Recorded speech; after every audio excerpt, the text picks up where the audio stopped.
You're all set. All right.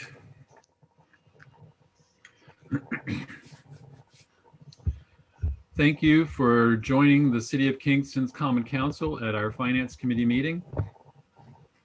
Today is April 14th, 2021.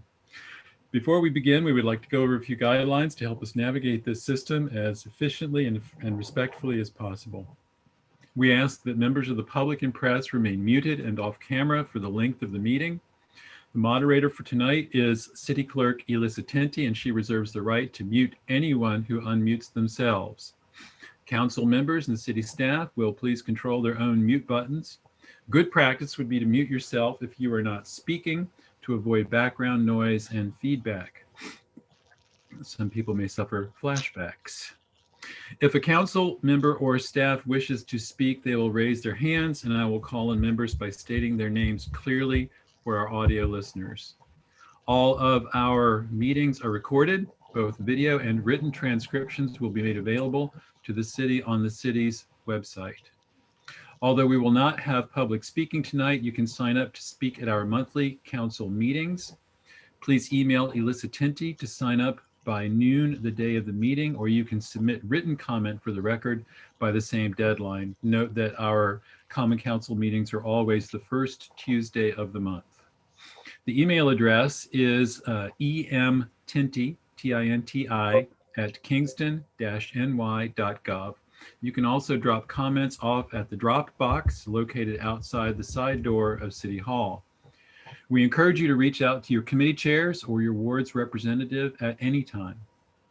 As I noted, Clerk Elissa Tenti is the moderator for today's meeting. She has the right also to lock and pause the meeting to eject anyone who has behaved inappropriately. Lastly, at tonight's meeting, we have in attendance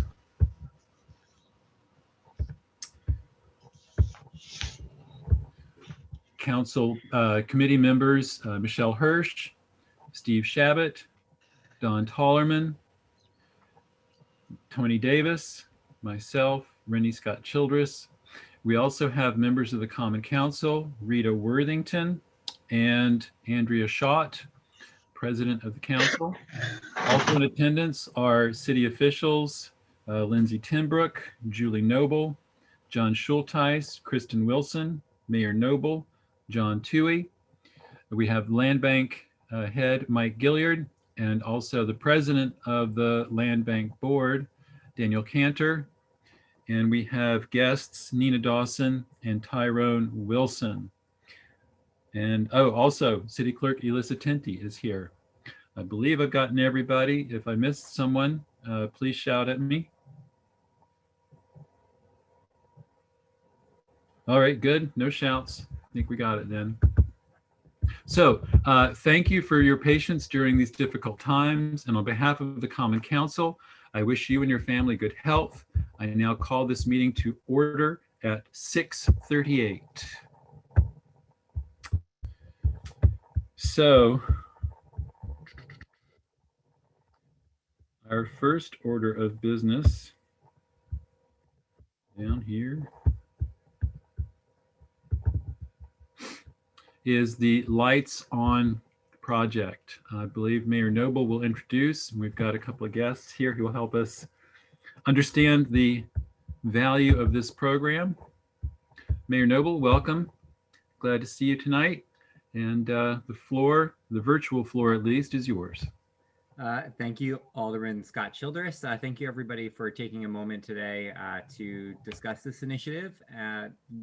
I will turn the floor over in a moment to Tyrone and Nina, who both work extremely hard for Ulster County to help deliver a variety of really important critical services to our community. But I first just want to take a moment to talk briefly just about my feelings about the Lights On initiative. When Tyrone and I spoke a few months ago about the need to be able to have our youth have a safe place to go. We discussed the hurdles with some of our community centers not being able to be open in the evenings and on the weekends.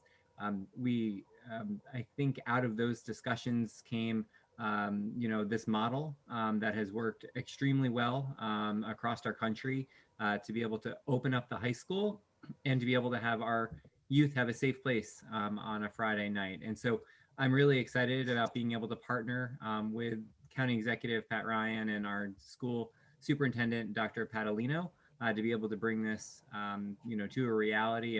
And my request this evening is to be able to help fund this initiative. Nina and Tyrone will tell you more about the program and how this will work, but in order for it to be successful, there does need to be a kind of a three-way partnership.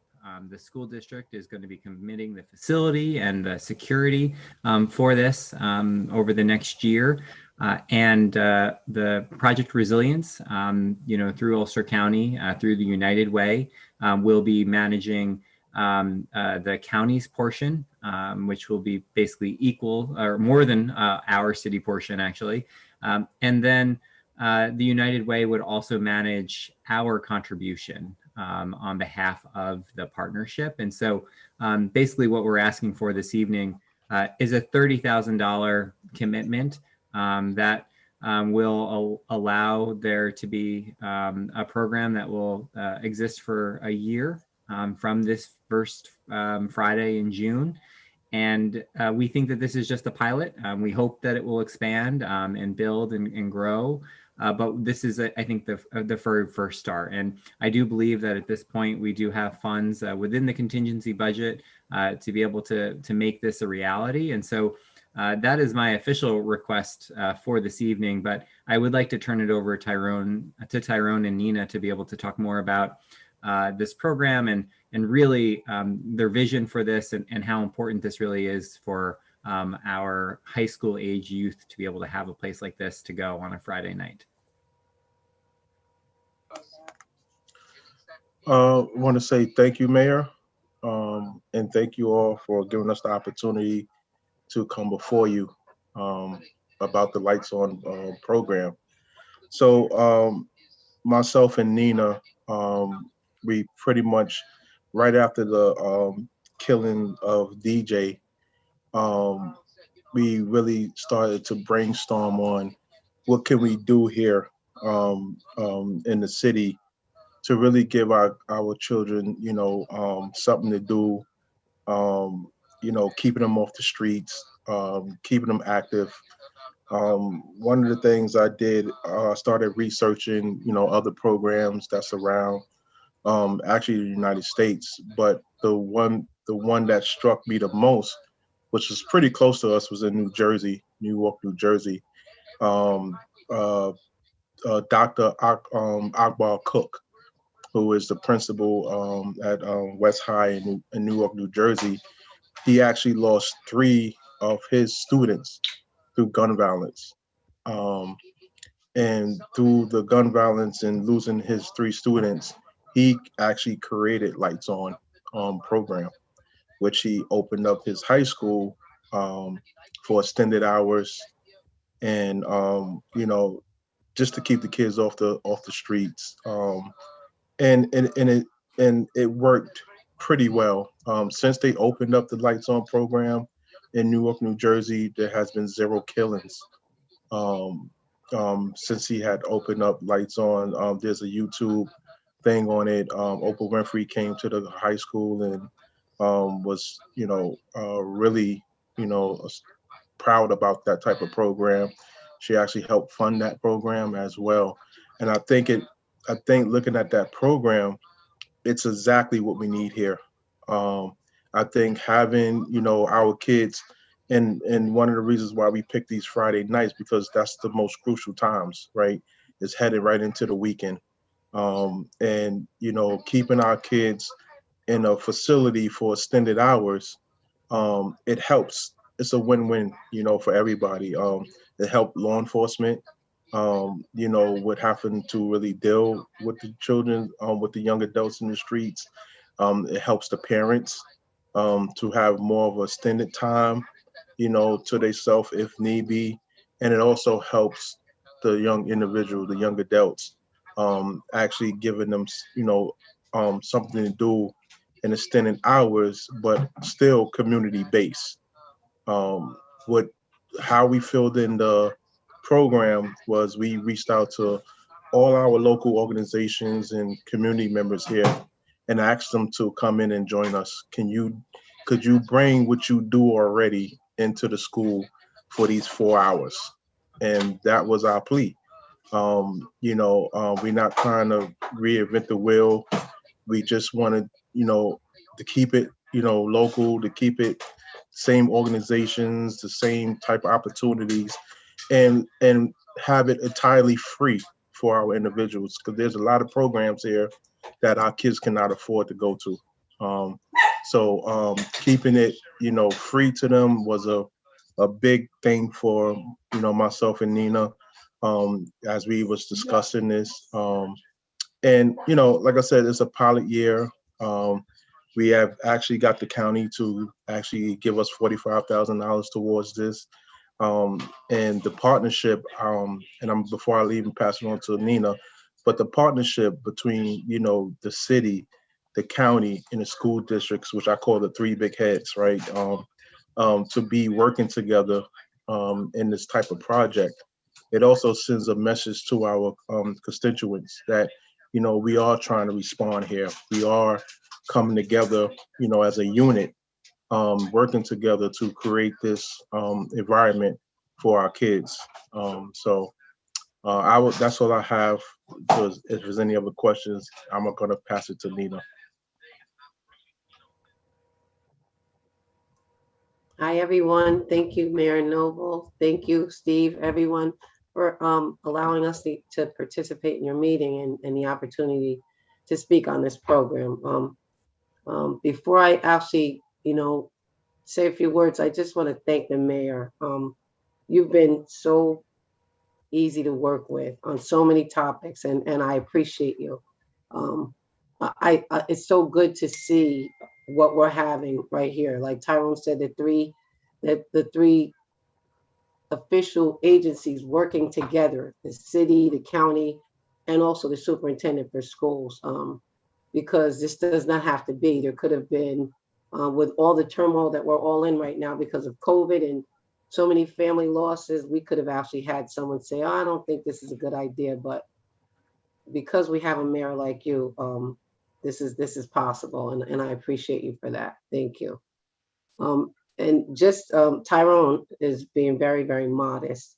He came up with this idea, and I thought it was a brilliant idea. Tyrone is very genuine. He cares about this city like he was raised here, and I'm glad that he made Kingston his home, because partnering with him, with his sincerity and his compassion that he has for people in general is so important, because this is how we can actually even come up with things like this. And I support his idea 100%. I think it's an amazing idea.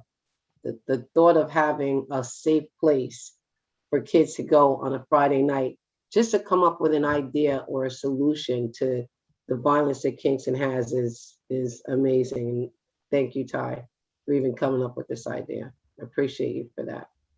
So Lights on Kingston, the program, it involves a lot of good programs that are existing right now, but individually, and to bring them all in one place under the roof of the high school is magical.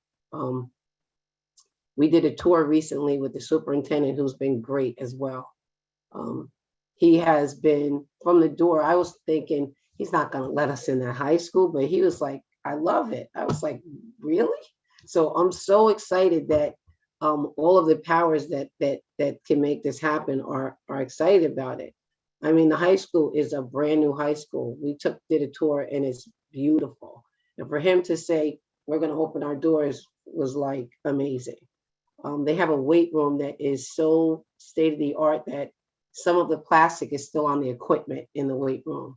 The gym is beautiful. The cafeteria, I mean, maybe I'm showing my age here, but it looks totally, totally different. So I'm grateful that we have not just a place, but a beautiful place to actually have this Lights On program. And some of the programs, just to give you an idea, are we have everything from cooking programs. We have a weight trainer that's willing to work with youth in the weight room. We're gonna have basketball. We're gonna have, oh gosh, there's so many things. We have a ladies empowerment. We have MBK, which are mentors. We have supervisors that are actually going to be monitoring to make sure it runs like a top. And I have Tyrone to thank for that, because Tyrone thinks way outside the box. He has he thought of things that I didn't even think about. So I'm grateful for that. Tony, yes, talk to me.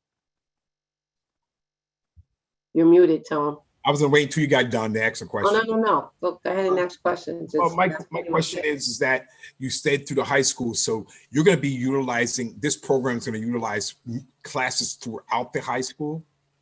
It's going to, we're trying to actually make it in key areas, but yes, it will be in different classes. Like if it's art, we're actually going to have the benefit of using an area that has art supplies. That's how open the superintendent has been with this program. The gym, we're hoping to start outside if the weather permits initially, because COVID is at the status that it is, with some of the things that we can do, like soccer, basketball, if need be, depending on where we are with COVID, because we know that's the ruler right now.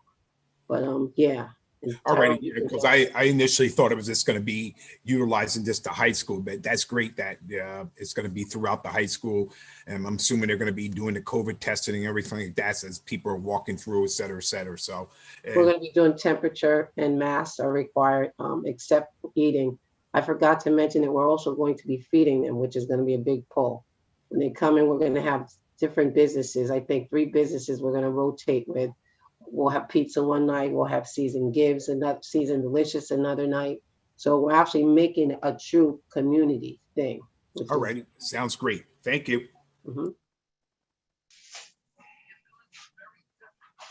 So I don't want to keep, I know how busy finance can be, so.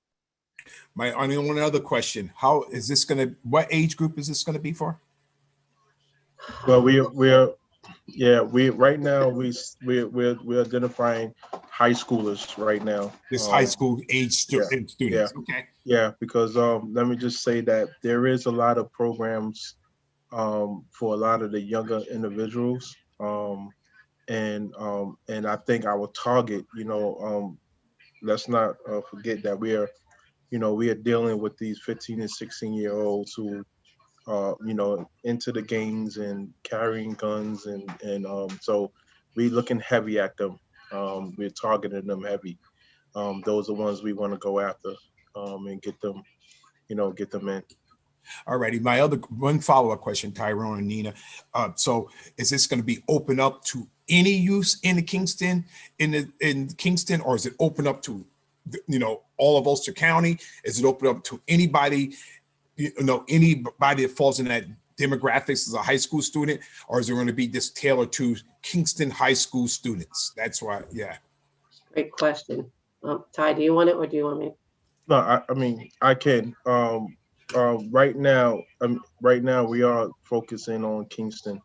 There is possibilities, and that came up a couple of times, and it's not set in stone on you have to be a Kingston high schooler at this point, right? Because there are friends who comes here that they go to Saugerties and stuff like that. So we're in that discussion on how that look, and a lot of that is going to happen to deal with our paperwork that we are coming up with for applications for the students, the young adults to assign for. But that is something that we're going to be asking and having conversations with many of the parties that's involved on that specific question. So just to piggyback on what Tyrone just said, we're going to have an application process where mid-May we're going to be introducing this to parents. We'll be putting things out and flyers out in the mail. I'm sorry, flyers out with students. Flyers will go home with students. And also we're going to be doing, we're going to be on Radio Kingston. We'll be advertising this program, but it's going to be structured so we know the specifics, the demographics of the kids, where they're coming from. Any allergies, anything like that will actually be included on the applications, just in case there's an issue that comes up with a student that's there. And when they come, they will sign in. So we're going to know who's in the building. We're actually going to be coordinating with the high school security. The superintendent was good enough to give us that. So it's going to be, this is a pilot, but believe me, we're looking at everything because it involves people's kids.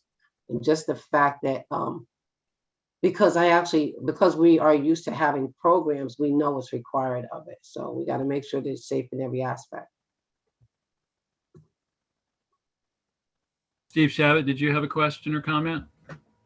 Well, I did, but I should have just kept my hand down and waited because they're all being answered. But as long as I got my mic on, I just have to take my hats off to you guys. I've been involved in enough projects in my life to know to get buy-in from this many people to make this work is incredible. I mean, you guys really stepped up. When other people are sitting back complaining, here's a positive solution. You know, I'm proud to know you guys, and job well done. Thank you. Thank you for that. Michelle Hirsch? Hi, good evening, Tyrone. Hi, Michelle. Nice to see you guys. Thank you. I think this is a great idea, and our kids can never have enough to do here in the community. I wanted to ask if we're going to open it up to maybe kids that have dropped out of school but are still high school age but have dropped out, because they're really at risk too. So do the students have to be actual enrolled students? Could they be kids that are involved with youth builds that are working to get their task credential? There's different levels of who's we want them all. Support. We want them all, Michelle. I mean, the plan is to get them all, right? We don't, one of the biggest things we facing in our world today is a lot of division. And we're even in this project trying our best to stop, to even stop that, to be a part of this project. And we're trying to think about everybody, right? We have kids who don't like crowds, right? And don't like loud noises. So we even thought of that and having different rooms, just for these type of individuals and stuff like that, So we want to make it, and as we go into this, we're going to learn more from them, right? They're going to tell us things that they may want to see and things that we didn't probably even think of, right? Because the whole part of this is for them to come into this building and they create this environment. I mean, we kicking it off right now, but when they come in there, they're going to create the environment. They're going to tell us things that, that we didn't think of, and we want to implement that, because this is supposed to be a no judgment zone place, and everybody's supposed to come in here and have fun and burn, energy. That's why we had some proposals about some programs that was like classroom settings, and we don't really want that, right? Because they just coming out of 7 hours of school, and we didn't want to bring them back in and sitting down and listen to somebody else, do that. So this environment with the programs, these doors are going to be open for them to come in and out as they please. So they will start, filling out what they want to participate in. They don't have to go into a classroom and have to stay there. If they don't like it, they can come out and go try something else. So it's just going to be that type of open environment for everybody. I think that's great. And I think it's great that you're looking to give parents respite. And I think it'd be a great idea for even if some support groups for parents or a way to reach parents as well, and, get them the support that they need and access to things that they need in the community. Well, we are offering, we do have a parent social club that's going to be there. It's going to be, the kids ain't going to even know if the parents come there.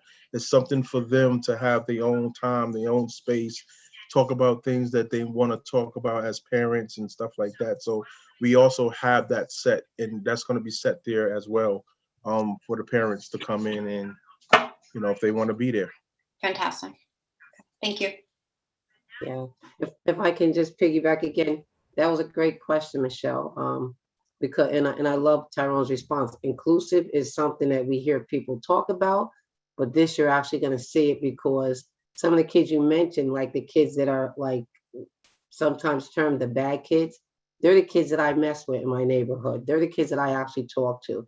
They're the kids that I actually try, that Tyrone, when something happens, people go to Tyrone. People come to me, like, and to make it on a broader picture is better than just having it on my block. You know, and there's so many programs now that are actually saying, hey, what's going on with Lights on Kingston? I want to be part of that. I want to know more about it. We have a girls group, ladies empowerment, that is so important to me, because girl fights amongst girls of color has been a thing that has bothered me for years. Back when I was on the council, I complained about it, and it still happens.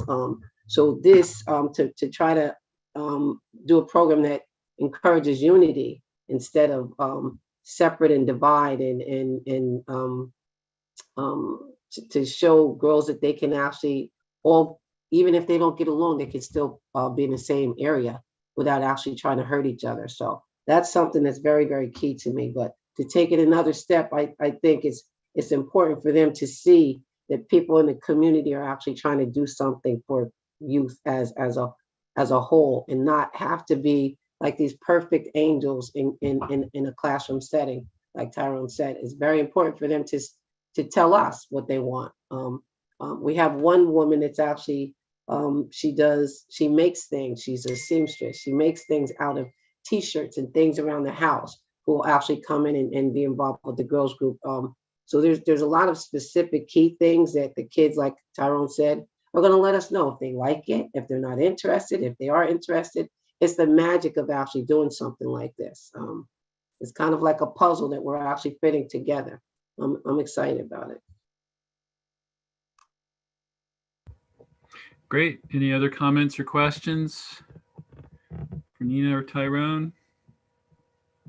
I'm sorry, one more. Just what about volunteers? Can people volunteer from the community, or come in and teach a skill or volunteer? Yeah, we have two volunteer coordinators that we bringing on, who's going to be responsible to grabbing all the volunteers, because this is going to be a village, right? We're trying to set this village mentality, where everybody is all hands on. Like I tell people, this is not my program. It's not my program.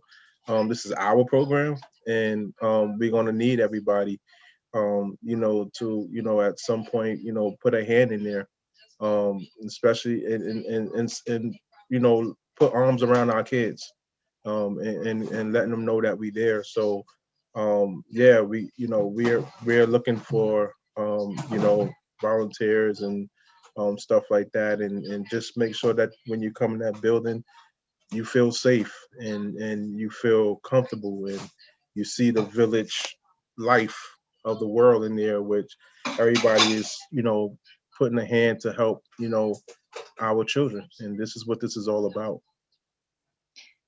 Well, as a mother of two teens that in the high schools in Ward 9, I will be there to help volunteer. So thank you for doing this. Tony Davis? Yes, Tony Davis here. And I know you guys said this, you're going to be talking to the people, the actual participants in this. But I'm hoping that this might be a way to utilize like a career day or something like that. So these students, before they're in high school or seniors and they start thinking about it, that you can have people of different, professions come in and speak to these guys. And especially if you're going to utilize the school building around, that you can have different professionals in different classrooms for people to be able to go through and say, what do I need to do? Yeah. What avenues should I be going to go into this profession? And so I know you guys are on that or whatever. So this, throwing that suggestion out there, and I know you guys probably have talked about that, but that would be a great opportunity, or a career day or something like that, and where you can get professionals in, and it's after school, so it doesn't conflict with their job, and they'd be able to come in and give speeches or whatever. Because I always liked that career day when I was in, back in high school. That's a while ago back.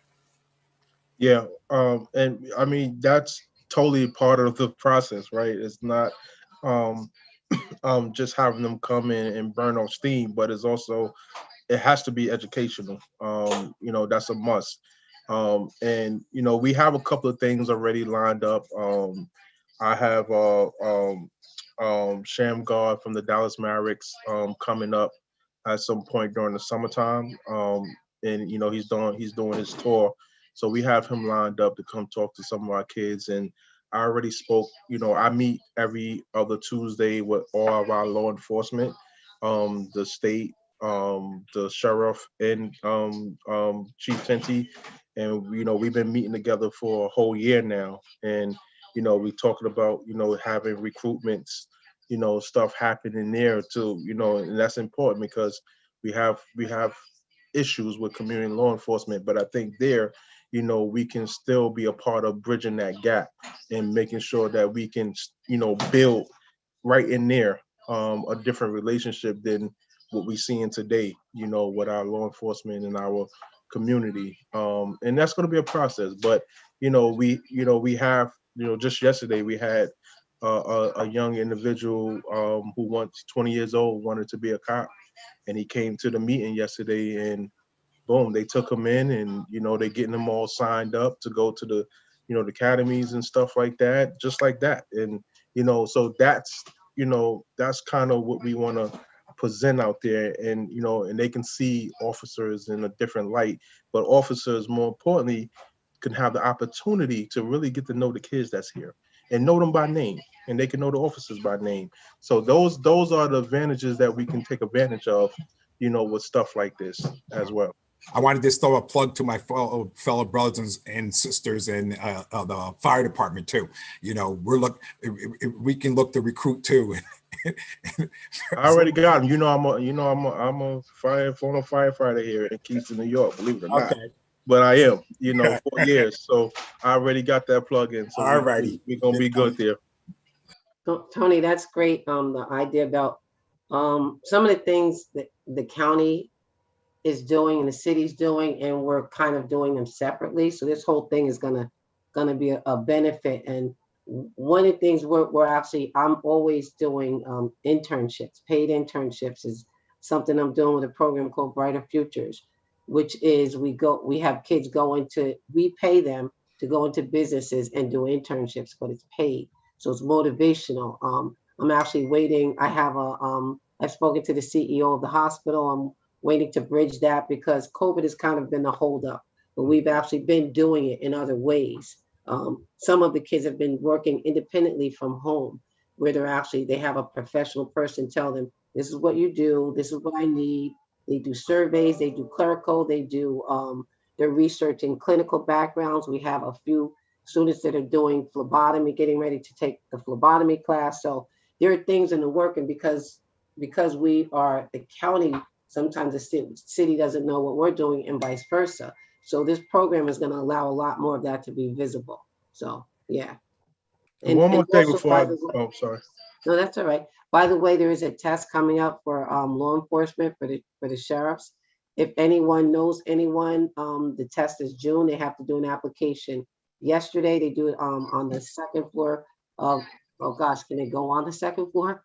Go online to the county employment for the civil service test, if you know anyone, because it doesn't happen often. It comes around every so often. Thank you. Sorry, Tom. Right. I just wanted to share too that, I have the sheriff and some of his team, they're gonna come in and actually do preparations for civil service tests with individuals who want to do that. So even if they don't make it this year, if they can start preparing for next year, so they're gonna have a classroom where they can do prepping on these civil service testing, which is especially in the Black and brown communities, that's something we struggle with. So to get a head jump on that and get exposed to what that can look like, I have the sheriff committed to coming in. We will have also the opioid trailer that'll be out there as well, so they can go, if they want to learn about opioids, and the trailer will be there. They can go through the trailer. They have staff there to teach them along the way as well. So that's going to be a part of this program that we have, and we hiring a lot of our locals. We have Devon Dunlap, who's going to be in the gym. Rachel Corfrey, she's coming in the gym. So we bringing a lot of them back, and we circulating them. So they came through, they coming to give back. So it's really community based, and we really worked hard to make sure that we do that. So there's a lot of, Naomi Muhammad, she's coming in as one of the supervisors.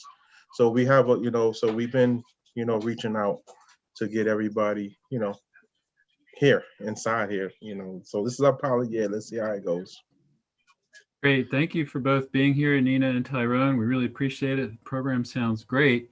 If there are no more questions or comments relating to the program, I will entertain a motion to consider discussion. Tony Davis, do we have a second? Michelle Hirsch. Any discussion? Tony Davis? Again, I just, I want to applaud Nina, Tyrone, the county executive, the mayor, the and superintendent of the schools for all collaborating with whoever else is on board with this, and to get this going. And the time I've been here, I've never seen this as they were seeing. All three big players in regard to youth and in this county coming together. And so, it's a win. It's a win-win. It's a win for the city. It's a win for for the city, the school, the county, and it's a win for the participants of this program. So, I'm on board. I am, and I'm grateful, and that this is coming about while I'm still sitting on this council and I have a say in it. So, I'm hoping that everybody else that's on the committee is in favor of this. Thank you, Tony. Thank you for that. Michelle Hirsch? I'm definitely in favor of this. I think it's really important that we respond as a community and wrap our arms around our children. And I think I love what Tyrone said about listening to them and listening to what they need and learning from them, because I think their voice, they have a lot to tell us, and we need to listen and fix the things more than just a Friday night, but fix all the things that they can bring forth to us, and let them be the change. Thank you. Don Tollerman? 2 words, love it. Don, that speech was too long. So any other comments, any other discussion? I'm totally in agreement. I think this is a great opportunity here. I appreciate the work that Tyrone and Nina, you've put into it. Mayor Noble, thanks for supporting it. And I think that we are all excited at the possibility here. So if there is no objection, I'll call for a vote. All in favor of the, oh, Andrea Shaw. Oh, I got to read this. Hold on. I'm sorry, I'm here with the protocol. You do have to say what is going to be on the committee report. Nina, Tyrone, thanks for being here. The program sounds awesome. I'm super excited about it. Yeah, I think it's going to read, we love what Tyrone and Nina did. Let's approve it. Is that? That's not quite right, is it? Okay. You have it, right? You just have to state it for the record before the vote. I'll put it in other words here. The Common Council approves the city's share of funding for the Lights on Kingston initiative as per attached. Cost to be paid with contingency funds. John Toohey, does that work for you? Yes, Ernie, it does. Okay. Is there an amount, or we don't need to state that? Financial impact, $30,000. Right. Thanks. I have it on my sheet. I forgot to read it, but thank you for bringing it up. All in favor? No, I think we have to have a motion. Somebody's got to motion it. You did. You motioned already. Oh, okay. I thought that was just for discussion. Well, motion starts a discussion, then you vote at the end of the discussion. You got it. All right. Anybody opposed? Great. Okay, thanks again, Tyrone and Nina. Feel free to go do something else. I don't know what could be more exciting than the rest of our meeting here, but if you've got it. I go into another Zoom. Lunch. Oh, I forgot Thank about you that. all. Appreciate it. Thank you, Mayor. All right. With the committee's forbearance, I'm going to jump around in the agenda. We have two other guests who do not need to stay through a lot of our city business here. So if everyone is okay, I'd like to move to item number 4, which is the transfer of the property at 124 to 126 Franklin. This is page 38 of the of our agenda. It's the one that begins with the communication from Mike Gilliard regarding the transfer of this property. Mike, good evening. Yes. You want to give us an idea of what's going on here and why this is advantageous to everybody involved? I will do my best. Thank you for the opportunity to come before you today. My name is Mike Gilliard. I'm the Executive Director of the Kingston City Land Bank. As you mentioned, I'm joined by Daniel Cantor, the board chair. We're very happy to be here and present this project to you. I think Daniel will probably take the lead on our plan, proposal, and request, but of course I'm here to answer any and all questions, and he and I speak with one voice. So with that, maybe I could turn it over to Daniel, if that's all right. Hi, everyone. Thank you so much for your time tonight. We'll try to keep it brief. The Kingston City Land Bank currently has purchased 4 properties from the city of Kingston. The 4th one, we are waiting for the deed to be filed with the clerk, but the closing has taken place. The check is written and given to Janet Higgins. So we are doing a 5-home pilot this year. All 5 homes are tax foreclosed city properties that the land bank purchases for the full price of the back taxes.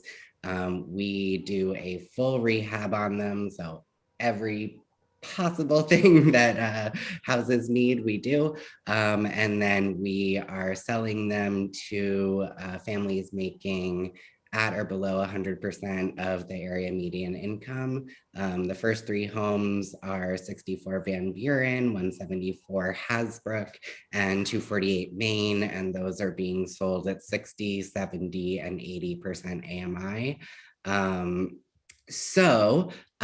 One of our grants, we have a grant from Enterprise Community Partners for $500,000 and from the Novo Foundation for about $780,000. Between those two, let me close that door.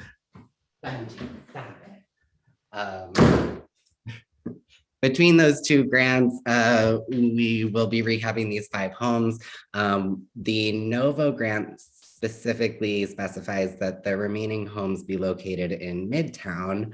So as some of you guys are aware, there's about 2 years ago, there was a list of 36 surplus properties that were authorized by the Common Council for the mayor to sell to the land bank. Many of those properties are not homes, they're vacant land. There's a couple of commercial ones, and we have been running title searches and doing various due diligence to try to make sure that we can A, responsibly acquire them, and B, responsibly sell them to kind of our target group, which is affordable homeownership. Unfortunately, the 2 remaining properties kind of on the table both have title issues that we cannot independently solve. The city may be able to undertake certain processes, but they could take a fair amount of time. Obviously, we're on sort of a crunch. So this property in particular was supposed to be the Office of Economic and Community Development and the Land Bank several years ago. So the city received a grant to do that project, never got it off the ground. I cannot speak to why, but it never happened. And so that grant money has since been reallocated to other city projects. I don't know what they are. So currently there is no plan in place for that property at all, no other pathway forward, no proposal that we're aware of. The property, as I understand it, has sat vacant longer than I've been alive, but it is still a solid house. We know that we can rehab it and sell it affordably. Just for context, because I think it really is important in this case, this is one of, I believe, 6 city-owned properties on Franklin Street alone. 2 of them are the Everett Hodge Center and their parking lot, so that's fine. But the 33 Franklin, 44 Franklin, and 78 Franklin are all city-owned properties, none of which are on the tax rolls, none of which are being put to any productive use at all. There is grant money in place to renovate 33 and 44 Franklin. Again, can't speak to why that hasn't even commenced yet, but it hasn't, and it's been a number of years. I think the public does not generally discern between kind of the city of Kingston and the Kingston City Land Bank, and especially with that property where both entities have been involved over time. It looks really bad for both sides, and so I think we have the money, we have a really good plan in place for it. We know we can do it in a timely manner. The home should be complete and hopefully sold in the first quarter of 2022. I do not see any possible path to that happening any faster for that house and solving at least this one blighted property on Franklin Street, which again is one of several. And so we obviously would really appreciate your support. We are offering, just like all of the other properties, full back taxes, which is close to $20,000. And we would obviously appreciate your support in being able to take this project on. Great, thank you, Daniel. Any questions from the committee for Mike or Daniel? Yes. Tony Davis How long and has Don this property Tollerman. been? How long has this property been vacant? It's my understanding that the city of Kingston has owned it since 1983. I think they seized it as a vacant property, as far as I'm aware. So quite a long time. Now is another attached sheet to this with streets and properties on it. And I don't see one that has Franklin Street, any properties from Franklin Street on it. Am I looking at something different? We got a street things that it looks like, 28 Abbey, blah, blah. That's the original list. That's the original list of 36. The reason that this property wasn't included on that list to begin with is because there was this other plan at the time to turn it into office space. It has always been a residence. It's a residential street. And most importantly, that plan doesn't exist anymore and there's no money in place for it. So, aside from that, there's nothing that differentiates this property from any of the others on our list. But unfortunately, if we can't secure this property, there are other single family homes spread around the city that are potential candidates, but it would cause us to have to renegotiate our grant, and I think, would just be an incredibly unfortunate thing to have to do to divert this money that is slated for Midtown, for one of the most blighted blocks in the city, because of kind of a technicality that it wasn't included on this list. Great, thank you, Daniel. Don Tollerman, if you're done, Tony. Yes, I am. Okay. Thanks, Tony. Hi, this is Don Tollerman. Thank you, Daniel. So is there any opportunity for accessory housing on this lot? And like an additional structure? Yeah, or utilizing, that's something that we're looking at, that Michelle had introduced, the notion of creating even additional housing with with existing structures.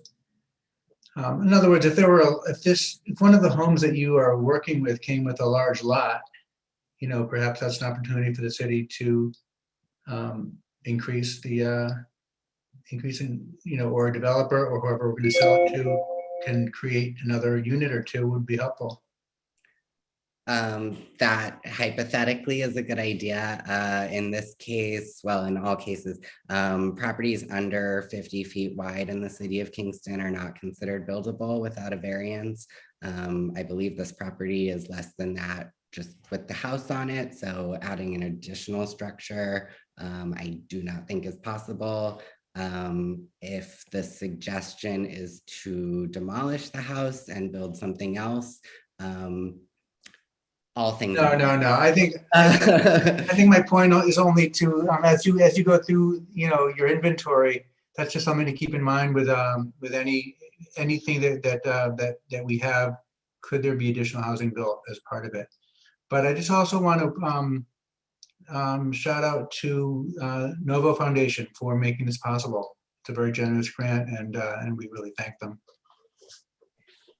Great, Michelle Hirsch. Thank you. Just wanted to ask, do we know if this title is clear? Is that? We do. Title is clear. Phase 1 environmental has already taken place. We are prepared to buy it tomorrow if we can get everything from the city that we would need to close. And what about the household size constrictions that were on the previous 3 houses? So how is that going to be addressed? Because it looks like a 4-bedroom home, so that would be a family of 8. No, so we did a first sales and marketing round. As you may be aware, it didn't quite work. We didn't. I think we don't really know exactly why. I think part of it was just we're a new organization. People don't really know what they're buying or even looking at. So obviously we're trying to rejigger our messaging a little bit. But the household size was also a very good learning experience. The logic behind that was to serve as many people as possible, as quickly as possible. But we do understand that obviously it was quite restrictive and limited the pool of applicants, and also potentially wasn't right for the size of these homes. So we've changed that. We are going to start another marketing period. They're 45 days long, but we've dropped the household sizes.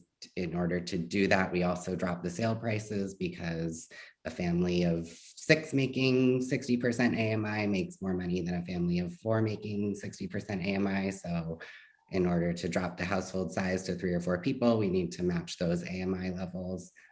So the sales prices are dropping accordingly, as well as the household sizes. So we do not intend to do that again. We realize we learned quite a bit that a 2-person per bedroom assumption, which is a very standard affordable housing assumption, probably isn't the best fit here. Okay, Rita Worthington. Good evening, everybody. Hi, Daniel. So I just wanted to say I'm so happy that these structures are finally being worked on. And, shout out to Noble Foundation for thinking about Midtown. I think the particular house that you're talking about tonight, Daniel, maybe, I think it's in Alderman Tolman's ward, but kind of borderline in my ward. So because of that, Daniel called me, which I really appreciate, and talked to me about this initiative.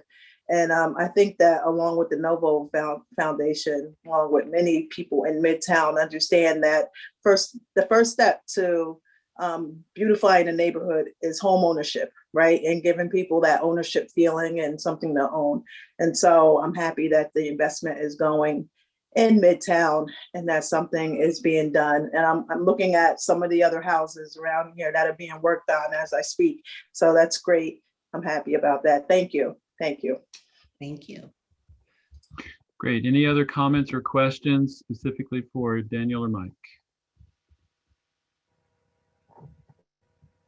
If not, then anybody want to make a motion for discussion and consideration? Steve Shabbat makes the motion. Second. Tony Davis, thank you. Any discussion? Tony Davis? And if this, as piggybacking off of all the women, Rita and Worthington, if this is going to be if this is going to allow the possibility of another family being able to secure affordable housing, and then this is correcting and the right thing to do with this property instead of having it, originally going to be for office space. So, and I'm all for this. Thank you. Michelle Hirsch? Yeah, I just I'm not entirely for this. The land bank hasn't housed a family yet. I think that we could put the house back on the tax rolls much more quickly with stipulations for affordable housing, and that we do at bidding, and that we don't have to rehab it fully, or that the family that moves in could do the rehabbing themselves.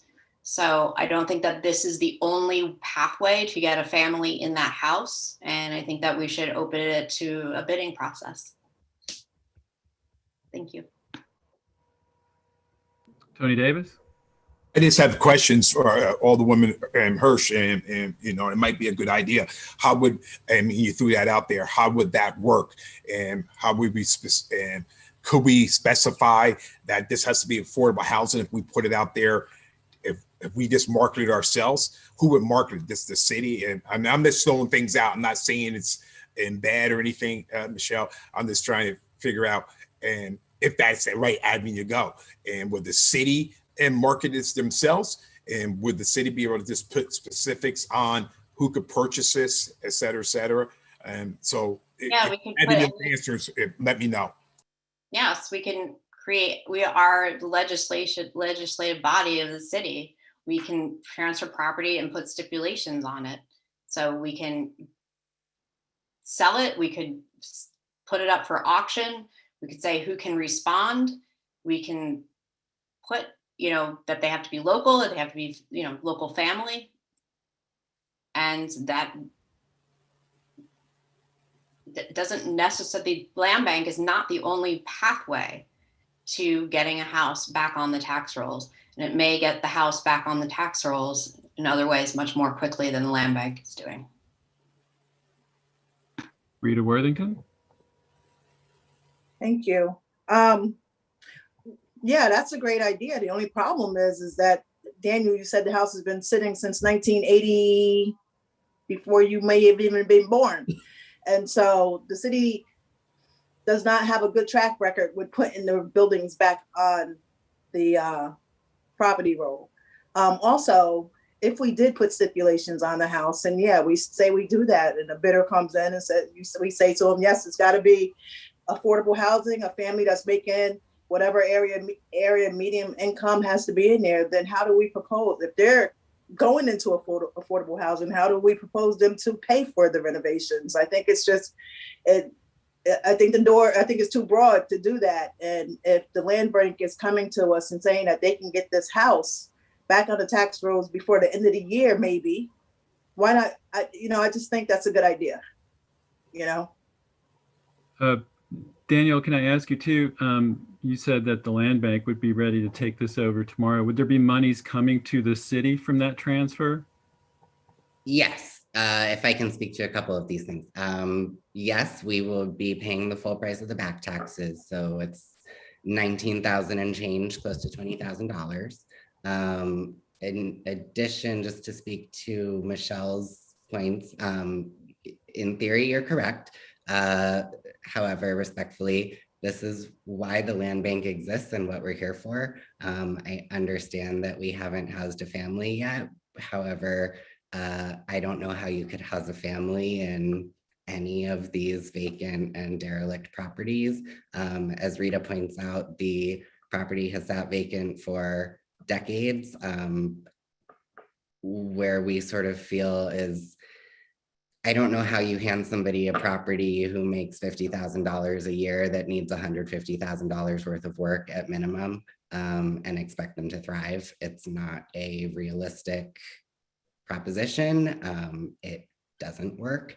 In addition, the city of Kingston used to do this with auctions, with private sales through Win Morrison. They did not lead to good outcomes. Auction houses did apparently come with reverter clauses, which were not ever enforced.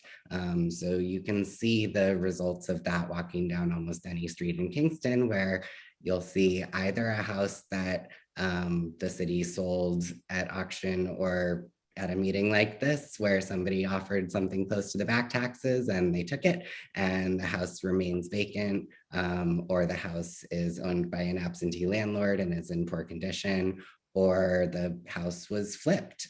So there's a house a couple blocks over on Prospect from me that somebody purchased from the city, I think for about $25,000. A few years later, it was a $350,000 flip. And, you know, is full market rate housing, did absolutely nothing to create opportunity for home ownership in the city of Kingston. So I understand your point. Other places, certainly auction properties, Kingston has been there, done that. It didn't go well. And the land bank is here specifically to do exactly what you're saying, which is to enforce that properties will remain affordable long-term, that the people buying them meet an affordability standard. Those are just simply not things that the city of Kingston has proven any capacity to be able to do in the past. There's no reason to think you can do it now. I'm sorry. Well, thank you. Respectfully, right. Michelle Hirsch. Yeah, so we can also open it to a bidding process where it doesn't just go with the bids. So it's not just the land bank responding. It could be another organization like REPCO or another affordable housing entity that we open it up for bids. It doesn't have to just be mainlined to the Kingston City Land Bank. That's also true. What I would point out, however, is that the land bank's current funding and grant funding is such that we do not have to recoup our rehab costs in order to sell the house affordably. That is not true of Youth Build. It's not true of REPCO. It's not true of Habitat.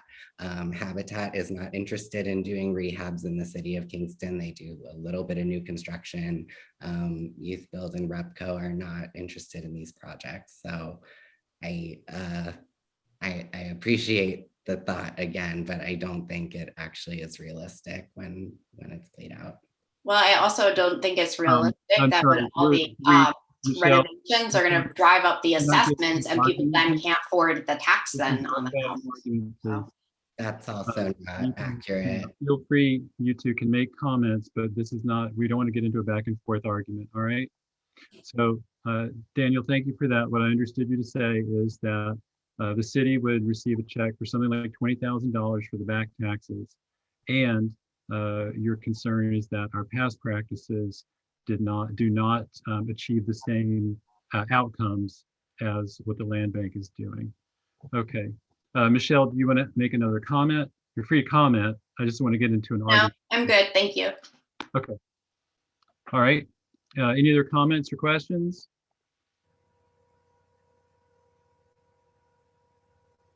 All right, Tony Davis. Yeah, Daniel, just one follow-up question, and you probably answered it. You guys have taken over how many properties now? 4. 4. And how many have you, and I don't know if the word sold or gotten someone into yet? None yet. We've only been around for 2 years. Most land banks don't acquire a single property within 2 years. We did 3. We just bought a 4th. This would be our 5th.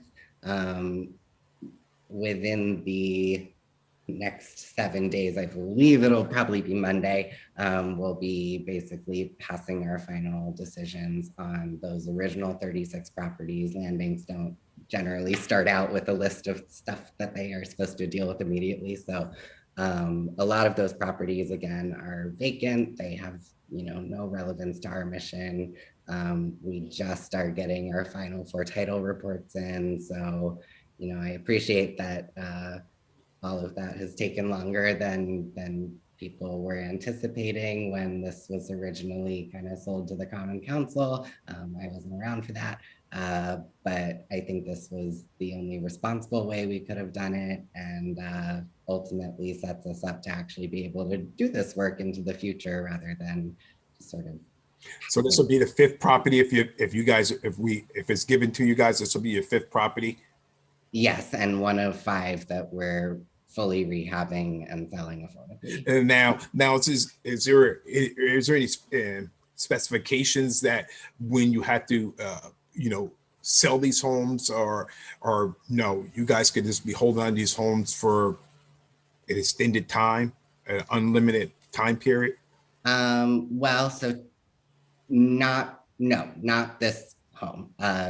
Land banks in general in the world bank property. That's why they're land banks. So that is a very common practice in Kingston. We don't feel like that's necessary, but moreover, for these 5 homes in this grant, they are to be CFO'd and sold within the year. So. And now if they're not sold within a year, what happens? So the grants actually stipulate certificates of occupancy because we can't, guarantee that somebody's going to buy it. Our goal is to, and as Michelle referred to earlier, we opened up a marketing period. So the goal being that the family would be getting the mortgage concurrently with the construction happening, so that essentially the house doesn't sit vacant for any kind of extended period of time. I think that will become a much more practical approach once a couple of houses are done and people can really understand, like, this is the standard of work, this is what you're actually getting. I mean, I think as much as we've tried to explain it and put it out there, there's nothing that really compares to being able to see it. And so we still get questions of, will the house have a heat system? And yes, of course it will. It's a fully rehabbed home. And so our goal is to set families up for success to the extent that we're able to. And so, we don't want people to have houses that are going to cause them major problems or have anything kind of outdated that is going to break down on them. So we are being extremely thorough in our approach, I think. So the funding says you're supposed to have them, hopefully have them occupied within a year. Yes, that's absolutely the goal. And now, how long have you had, what's your oldest house that you have? How long have you had it from the city, that you purchased it from the city? Since July. July of last year? Yes. All right, so you got a couple months to get that first home occupied. Yes, well, sorry. We have owned 3 houses since July. We have until the end of this year to have 5 renovated. Okay. Whether or not, so Repco is handling the sales process.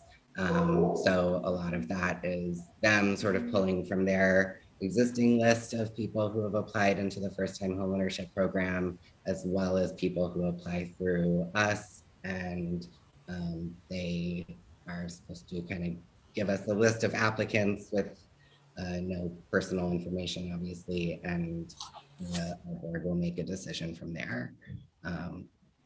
Great. So it also sounds like there's a large amount of administrative work that the land bank does, right? Enormous amount, yes, which is something that the city demonstrably does not have. Mm-hmm. Okay, good. Any other comments, questions? Michelle Hirsch? Just one last question regarding the rehabbing, and who ended up getting hired for that RFP to do, are the local company or local people getting the jobs to do the rehab?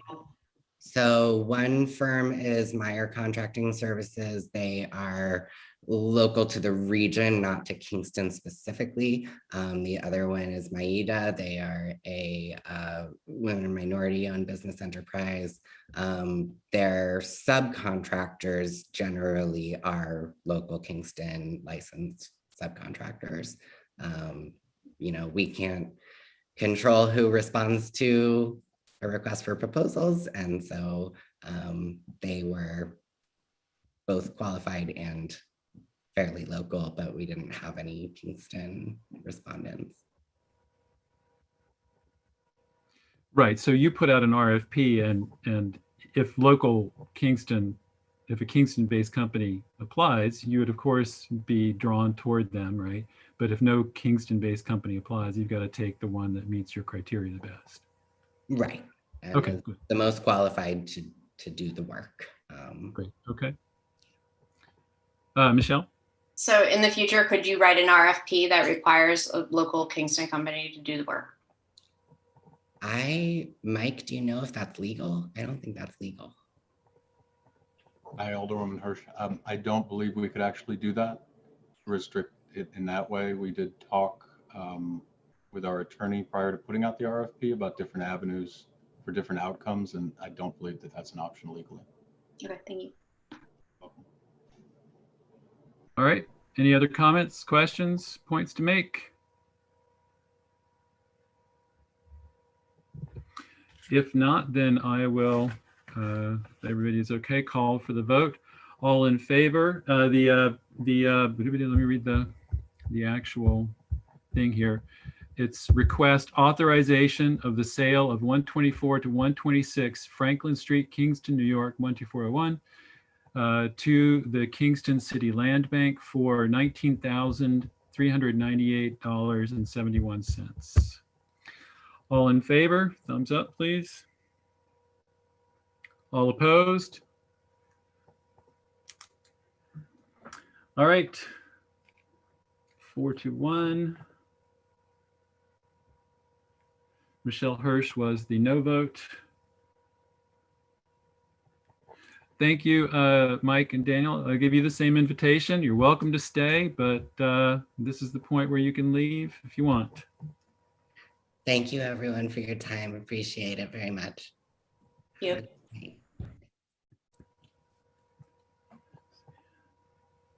Where we go to next, Rennie? That's all of our guests, right? So actually, let's go. We can go back to the. Well, I don't know. We could do Snug first, even though that was a late one. Rita says yes, because Rita's in a sense visiting. All right. So Rita, in your stead as the proposer of this and in a sense the representative of Snug, will you tell us please what Snug is about and why this might be important for the city of Kingston? Sure, absolutely. Thank you. And I let me say first, thank you for adding it to the agenda. I know it was a late communication, so I do appreciate it being on this month's agenda and not me having to wait until next month. So just I promise I'll try to be brief. Just a little bit about the program, Snug. I kind of been sending you guys communications about it. Yesterday, we sent a letter to Congressman Delgado, actually received a response back from them already. And they're trying to link up or hook up a meeting between myself, Snug coordinators, and Mayor Noble and Chief Tenty about this program because I asked them for money and they want to know why we want the money. So that's a positive step. So the Snug program actually is an evidence-based street outreach program, and it's based off the Chicago cure violence model, which says that, let's treat gun violence like a disease by identifying its causes and the underlying root cause of it, interrupting the transmission of gun disease. And so, I don't have to tell you all what's going on here in our city. Gun violence is rapid. We've had multiple shootings. We've had a couple of killings. one of them accidental because of guns. You know, it's pretty bad here in this city. And Snug, how I heard about them, they actually have a program over in Poughkeepsie, which is not too far from us. And the program seems to be thriving over there. There's also other evidence of this. I think Albany may have done this program as well. And it helped curb gun violence upwards of 60%. And so this program, SNUG, S-U-N-G, you'll see that it's gun spelled backwards. This is a program that Samadhi, I know you all, I think you all are familiar with the Recovery Center Samadhi over on at Clinton Avenue Church, is housed in Clinton Avenue. And they treat homelessness, mental health issues, drug addiction. And so they would partner with the collaborators of SNUG.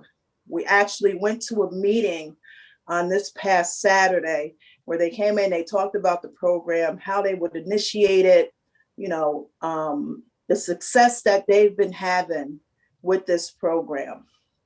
It's going to focus on youth between the ages of 14 and 24, and they'll work together, you know, as a team to develop risk reduction strategies, right, to reduce the gun violence in our city.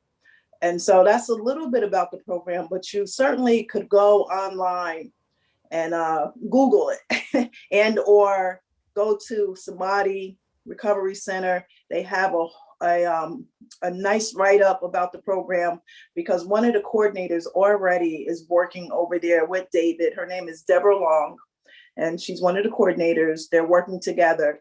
They've already canvassed the streets, in particular, Midtown. They've canvassed the streets and they're talking to people already. So they're very excited to get running on this program.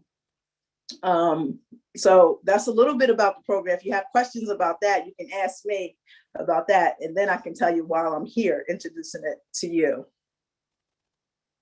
Great. So at this point, we haven't had a motion.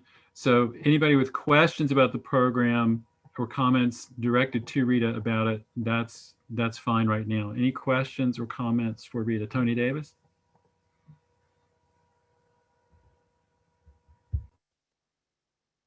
So you're muted, Tony.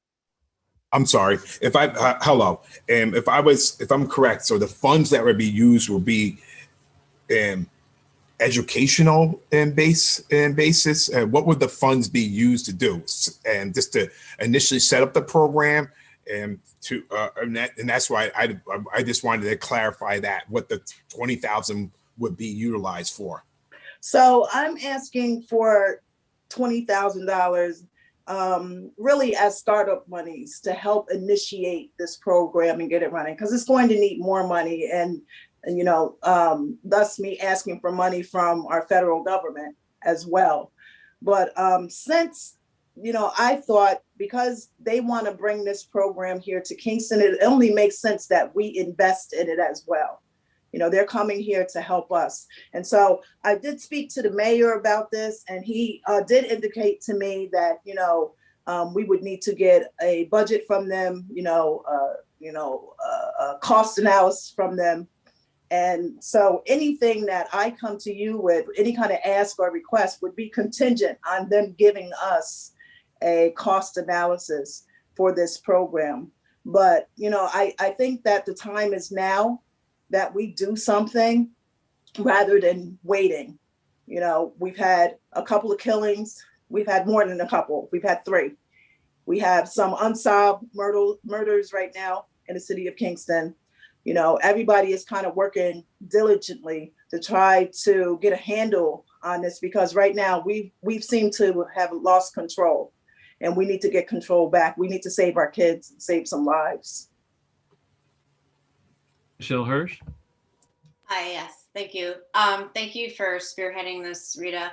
I'm just curious if you have information on what the program in Poughkeepsie costs, because I know that we can get grants for both SNUG and GIVE right now. I think the grant process is open for another couple of weeks by the New York State Division of Criminal Justice Services. So I'm just curious if we know like what Poughkeepsie costs in the event that we don't get the grant. So I would hate to see something get started that we can't commit to following through on. I don't know what the program costs in Poughkeepsie. I know that it costs more than $20,000. They, these people that are trained in the program, I'm sure that they're paid for their services. There may be some volunteers, but I think $20,000 may be a drop in the bucket in reality to what it really costs. After speaking to Deborah, I know that they did use some CDBG grant monies for that program. Of course, I didn't ask her how much they received, but I'm certainly welcome and certainly willing to do all of the legwork and bring all the questions back and try to get these questions answered for you. I think my main intention here is to try to get a commitment from us that we will invest in this, since this is, again, coming to the city of Kingston, but I'll get those questions answered for you, or at least I'll try. Thank you. Any Tony Davis? Yes, so would part of this agreement be if we commit to this 20,000 and that and I guess I'm piggyback on Michelle and all the women Hirsch here. If it comes way back, lots of money, what are we doing then? Are we coming back to ask for more money? And is this 20,000 just to show a commitment to SNUG and that we're willing to work with them? Or if we commit to this 20,000 and then it goes into we're in April and it goes into May's and Common Council and we vote on it. Where's what happens then? And are we just giving 20,000 over? And I think that was part of my question. What's that 20,000 going to initially do for us? Is it going to have them start and setting stuff up and then we figure out, or I'm assuming all the women in Worthington, you'll have the answers before the May's Common Council or caucus about and what the total cost might be for this program. So that's why my disax I think is a great program, and I stated that already. I just wanted to know if we go through with this 20,000 and it does get to May's caucus or Common Council, and where's this 20,000 going to go? What's that gonna initiate? Again, it's just our investment in helping get the program here in Kingston. I think the program is going to go forward, whether we invest in it or not. But I think as a sign of good faith and a show of good faith, because they're coming here to help our city out, that we should at least be involved in it. And so, once again, I'll try to get all of those questions answered for you. I did see the mayor pop back in. Do you have something to say about it? Yeah, Mayor Noble. Yeah, I just wanted to share, Tony, speaking with Rita and Senator Hinchy's office and all of the other, folks who want to have this happen, here in Kingston, I think that, much of the funding and both at the state level and the federal level are really next year's fiscal budget for 2022. And so I think what Rita and I discussed was, we would love to have street outreach workers working this summer in Kingston on the ground. And so I think that this $20,000, and again, Rita and I have to work with them to get this in writing so that all of you will feel comfortable with it. But I think that, that's what I would like to see that $20,000 used for, is to be able to get some of the outreach workers, paid for their time to be. So if we have another shooting this summer, they can spring into action to be able to disrupt that violent cycle that starts when a shooting occurs, right? That's really so in Poughkeepsie, talking to my colleague and mayor in Poughkeepsie, they're out there working with neighbors, working with the families that were a part of these violent acts to be able to make sure that there are support services in place and that we're connecting individuals to all of the already existing support services that are here in our community to kind of help. But we really don't have the on the ground knocking on the door outreach staff. And I think that that's what this 20,000 could be used for June, July, and August to kind of get us through what we all know is our busiest times. Unfortunately, obviously, Lights on Kingston that's going to help, but we want to have this in case. And that's what I think. And again, I told Rita that I would work with her to make sure that we have at least kind of a scope of work, prepared for all of you by the time the vote comes in a couple of weeks. Right. And just to piggyback off of that, Michelle, before you go, if you will, with the outreach services, when this cycle happens, when there is a shooting, oftentimes there's retaliatory shootings. And what SNUG does do, if they go in and they prevent that, they're in the hospitals with these families, they're in their homes with these families, and they're talking to them, and they're really meeting them at the level that they're at that point in time. So it's very important. And again, if we can get them out on the streets now, now that the warm weather is coming, I think it's going to prove very well for us. And it's also going to let the city know that we're doing something, and that we care about our city, we care about our kids and what's going on, and that we are investing in saving their lives. The crucial thing that Deborah Long pointed out in the presentation on Saturday was that they're intervening in advance of events. I mean, something bad can happen. Our police department's great at investigating, at seeing what's happened. They come in after a crime or an event. But what SNUG does is work in the community to try to prevent events from happening. And there have been studies, there are about 10 to 12 municipalities in New York State that have this program. And they have succeeded in reducing gun violence and related violence, as you noted, Rita, by as much as 60%. It's clearly an effective program. So I think for my money, anything we can do to get this started as soon as possible is going to be essential. Michelle Hirsch. Yes, I understand that, everyone that would need to be trained, are these going to be paid positions? The violence interruption training, is that what would that cost? I know it's like a week-long training. So, and they will have to have the people that were doing this work will have to have supervision. So what does all of it look like to get everyone then trained in our community? How long will it take, and what would the cost be? And then to keep it up and running. So I just think we need more information. Well, it's a program that's already initiated. They have their own trainers, their own educators. No, I understand, but then they have to be, the people here in Kingston need to be trained, and they need to have supervision, and there's layers of caseworkers and people that would be working the SNUG program. In addition to what they have already, you're saying. Correct. Say it's a specialized training. Mm-hmm. I'm not saying that it's not worthy. That's not what I'm asking. I'm just asking what it's going to really look like and what the cost will be, and can we truly get this off the ground and going? I think we can. I think with the initial investment of the monies that we commit to give, I think we can. And again, I think that it's going to go forward, whether we do it or not, because as we were in the presentation on Saturday, and they're already here. They're already committed to helping the city out. It seems so whether we invest in it or not, they're still going to do it. They've committed to that.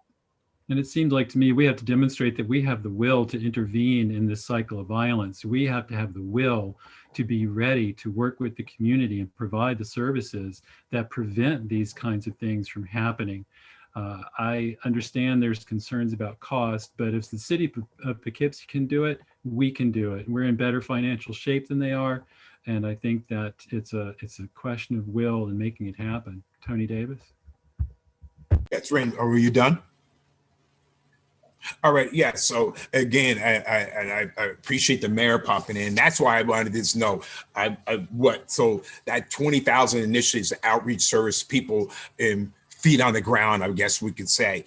And in regard to all the women Hirsch's thing, would we have to train people here in Kingston, or would they be bringing and they're already trained personnel up here to Kingston? And I'm not sure if that needs to be something that's investigated or being followed up in conversations. And that if Rita, you say they're already coming here, they're already committed to coming here. Are they gonna, does it cost to train people here, or are they already had their trained personnel that's gonna be coming into Kingston? They have their trained personnel already in this program. However, I want to say that when speaking to David over at Samadi, he did say that volunteers would be welcome. And so it's very possible that they might want to train people to come into the program. And, you know, with training comes cost. So that's a given, right? And so, you know, I can't predict how much that would cost.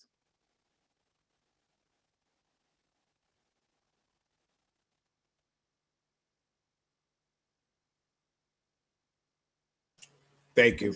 And so my only thing is that, again, the initial investment, as some people have stated, it is showing that the city is committed to curbing this violence that's going on in the city. And, you know, it gets relaxed and after the shootings, and, you know, and then hopefully, knock on wood, is not another shooting. But if it does, then that's when people, you know, it spearheads again. And we need to, again, show our city, and it's not just in one area. We need to show our city, our residents, that we're committed to trying to do whatever we can to try to curb this accidental killings and with this calling the killings.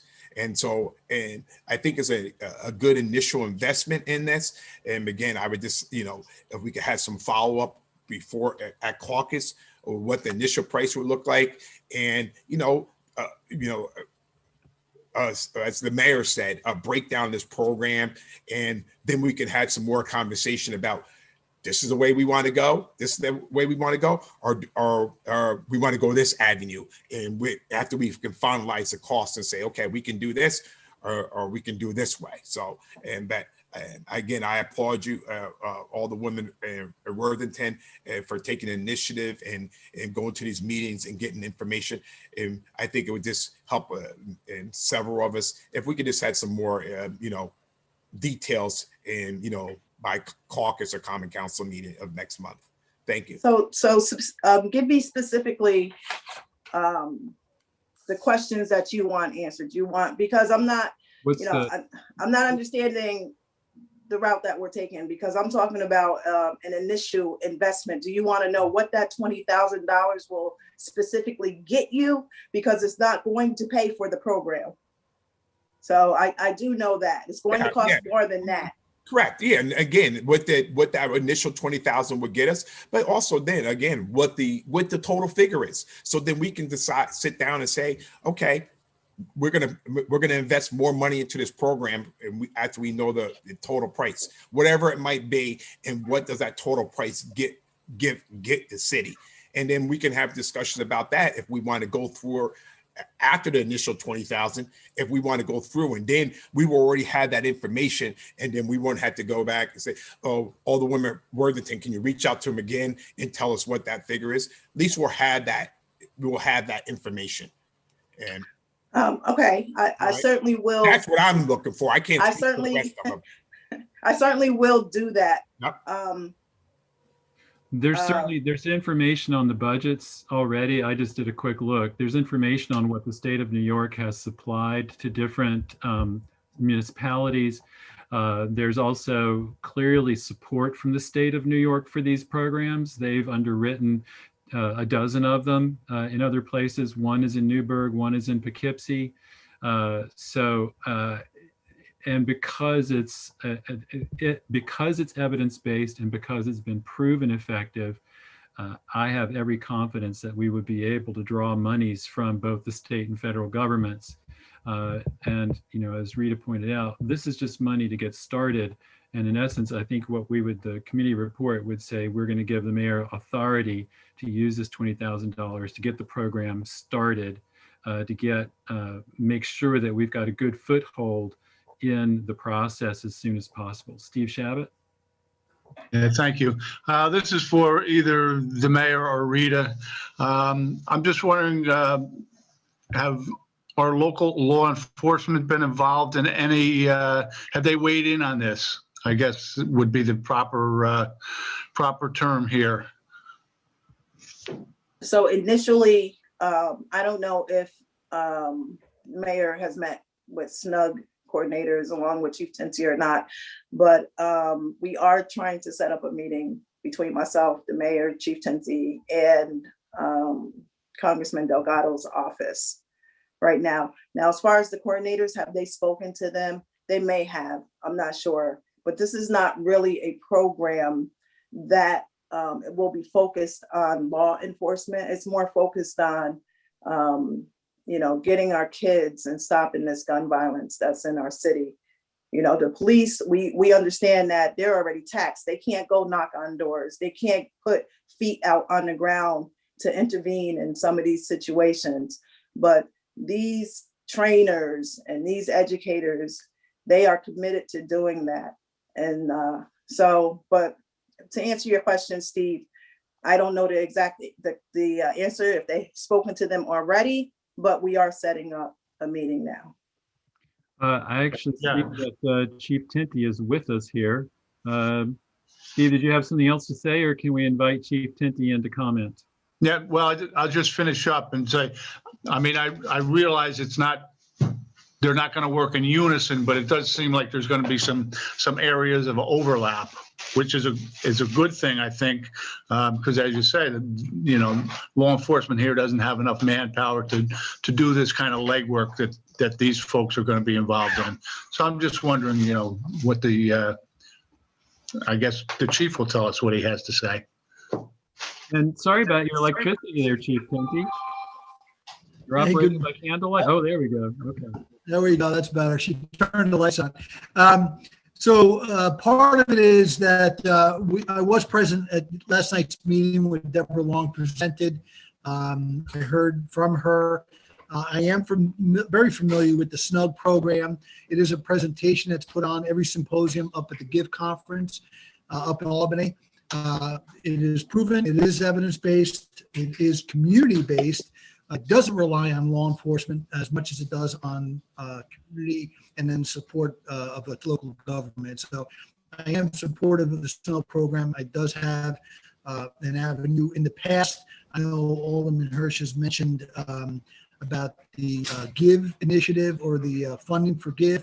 The fact is that we did not qualify for that because of the our stats actually showed aggravated assault through domestic violence in IPVI. But I know as a result of what's happened over the last year, that may change for next year's budget cycle. As the mayor indicated, we are focused right now on IPVI, but SNUG could definitely be another avenue for us to explore until that funding source comes through DCJS. Thank you. Okay, Rennie, can I just say one more thing? Yes, please? absolutely, Rita. Yeah, I was just, to talk more about the financial part of it. I just went on the website and just read that the state began funding this initiative in 2009. And while the funding has varied over the years, the 2019-2020 fiscal year budget appropriated $4.87 million for this program. So $20,000 would be a drop in the bucket. Mm-hmm. All right. Tony Davis?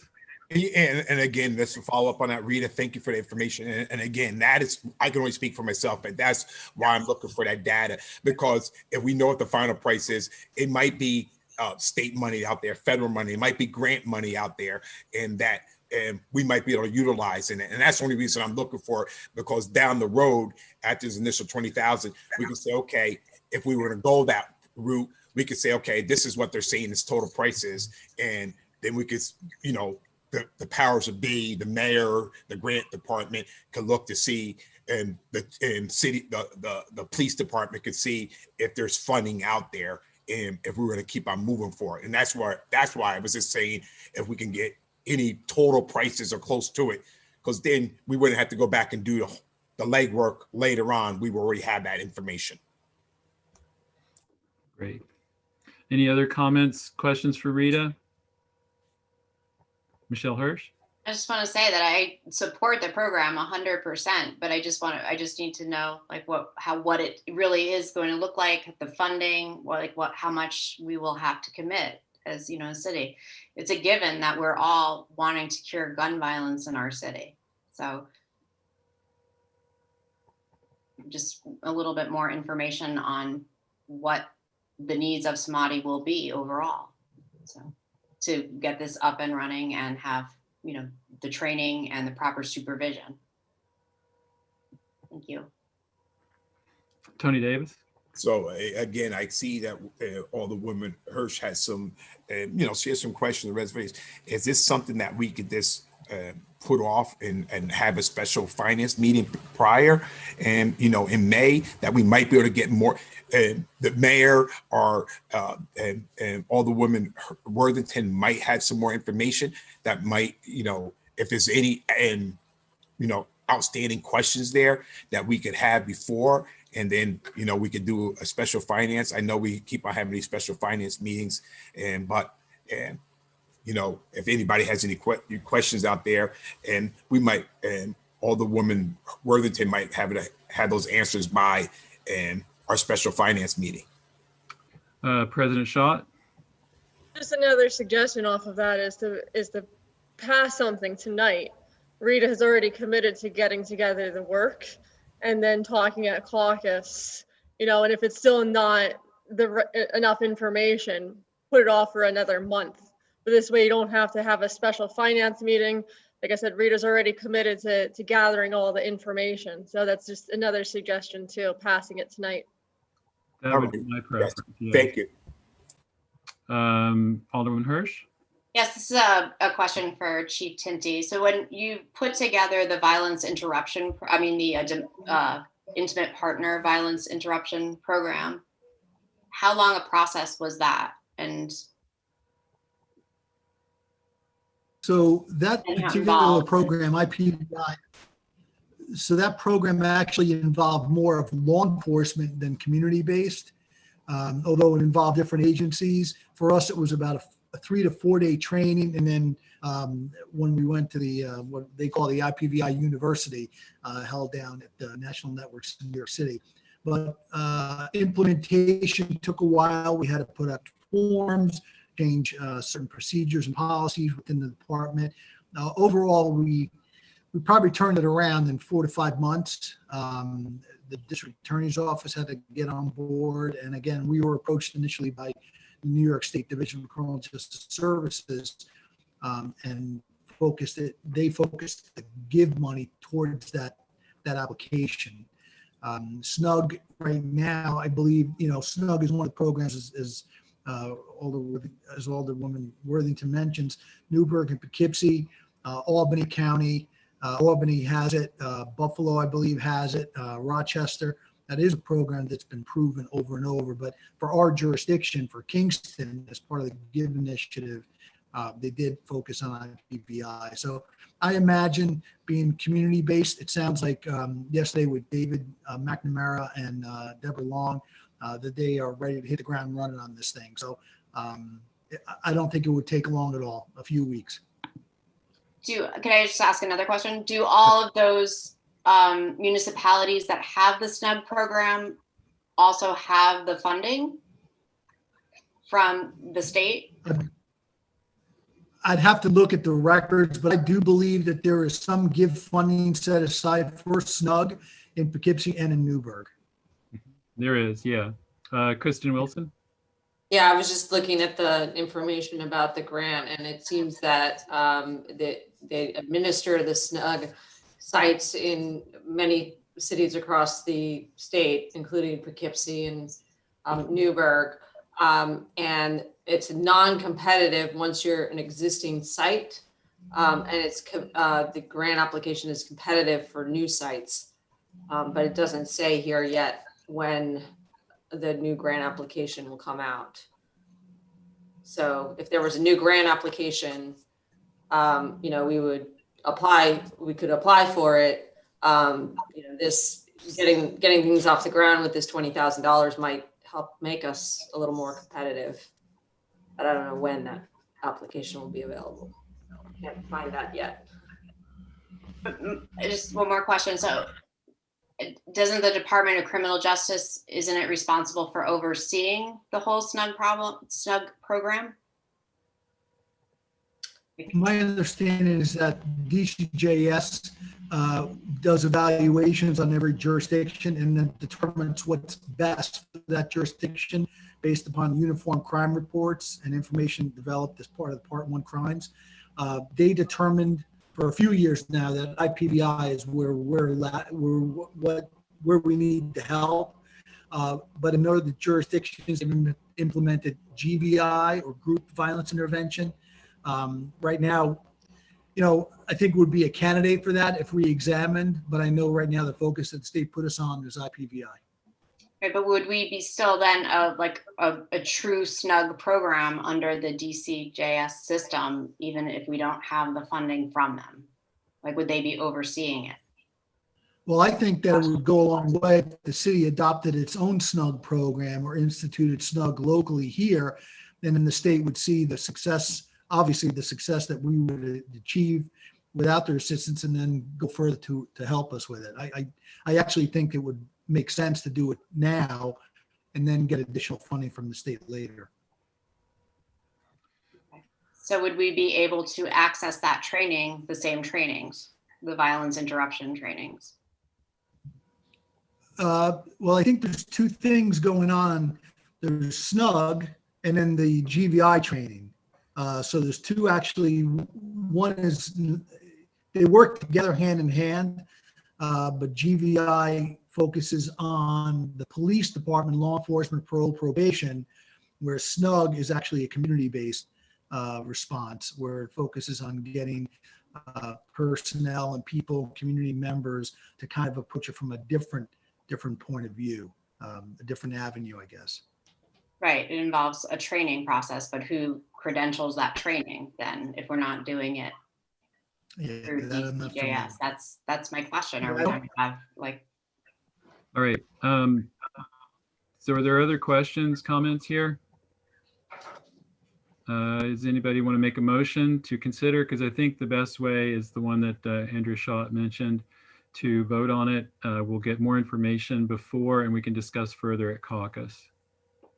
Get a motion from Tony Davis, second from Steve Shabbat. Any further discussion here?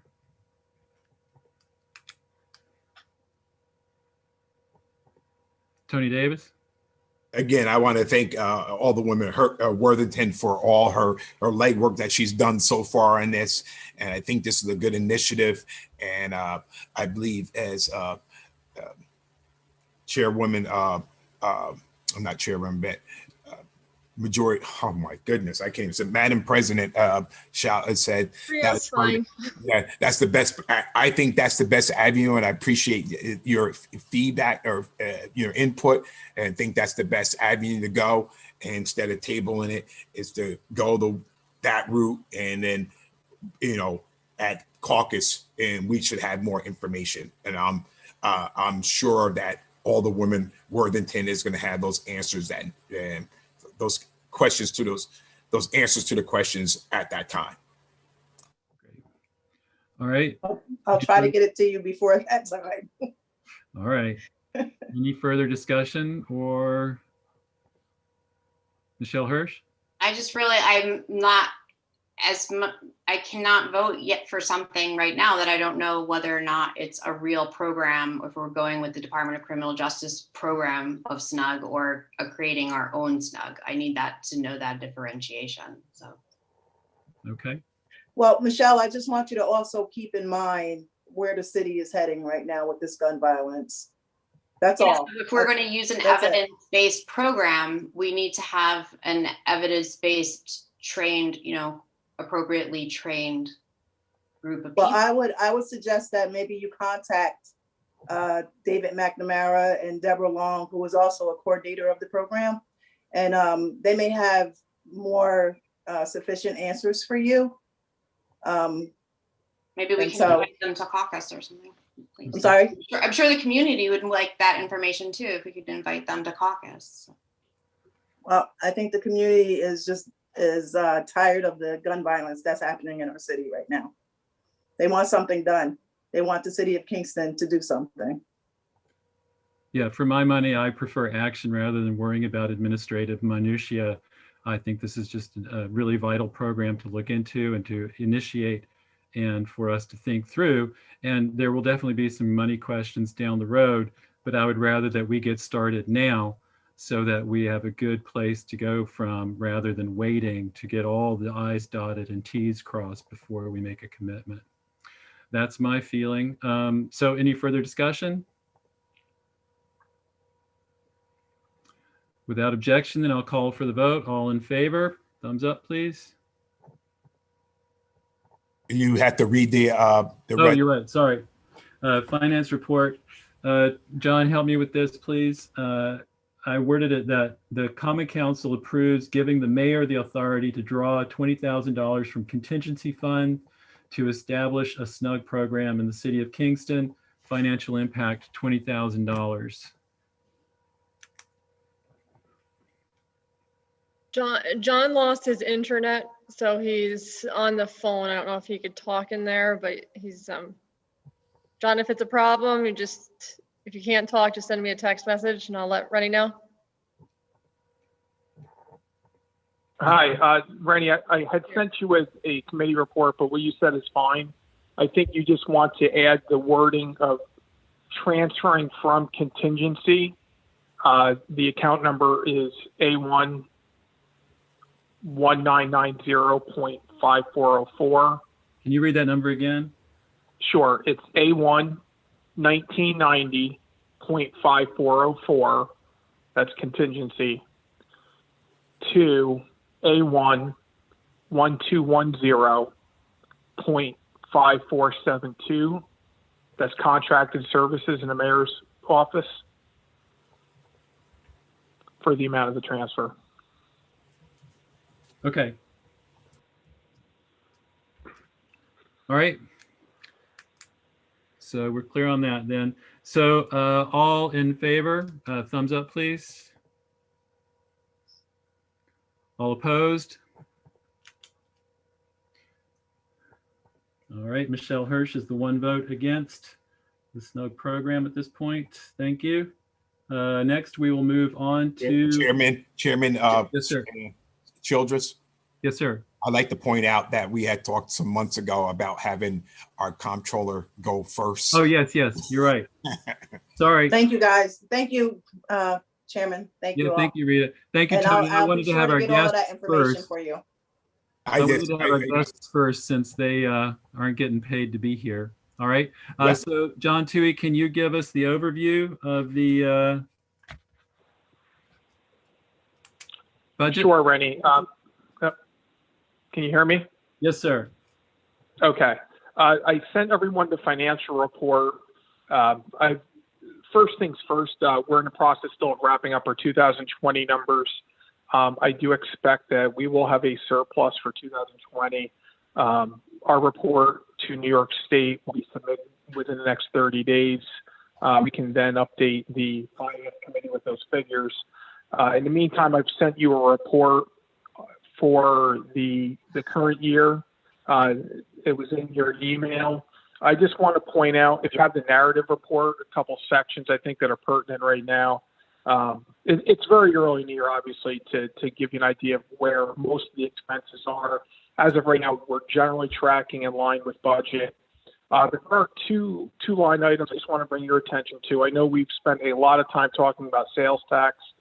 As I previously reported, we did end 2020 over budget in sales tax, primarily due to some very late increases in sales tax collections. We are lagging below budget for most of the year in 2020.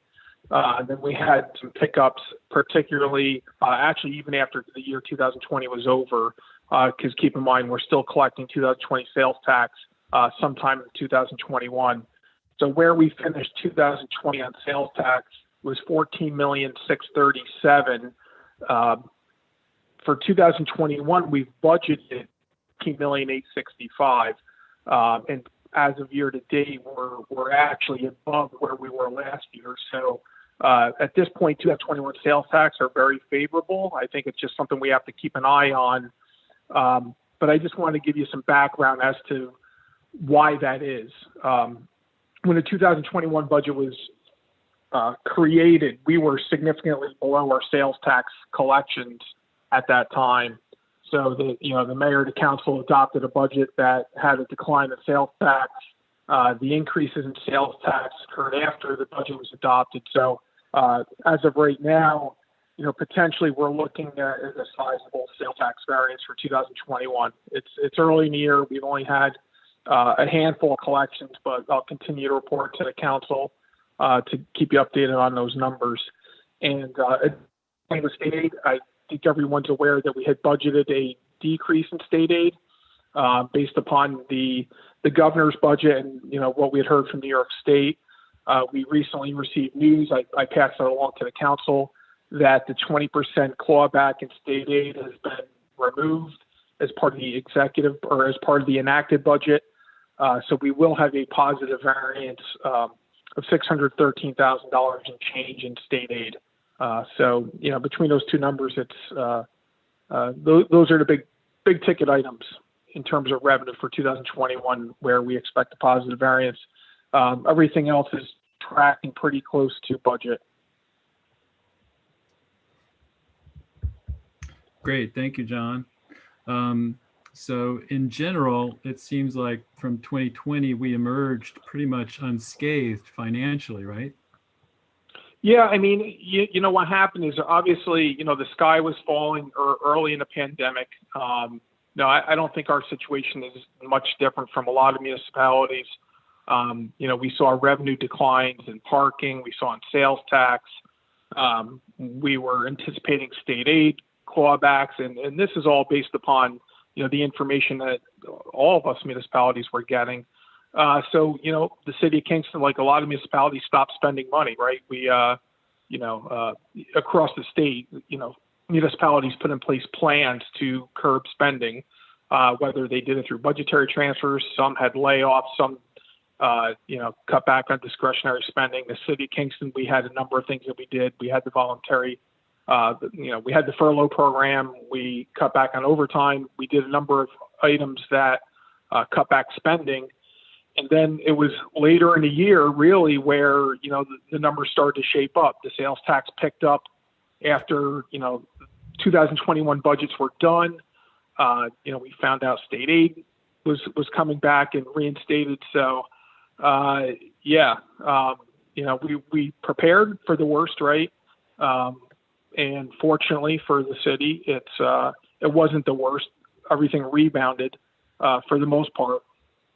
And but now obviously we're going to have some variances in 2021 budget. We're going to have to keep an eye on.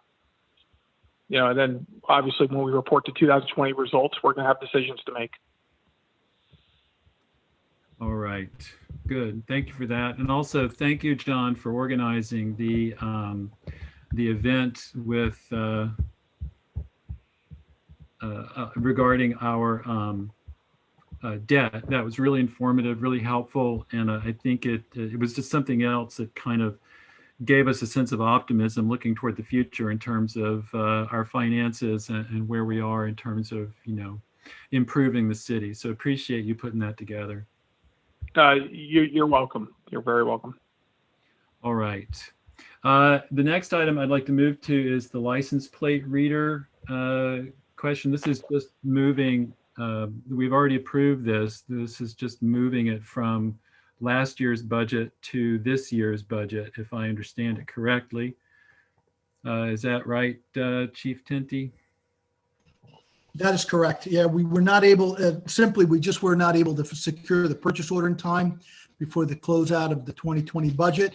All I'm asking now is essentially the same transfer to cover the grant.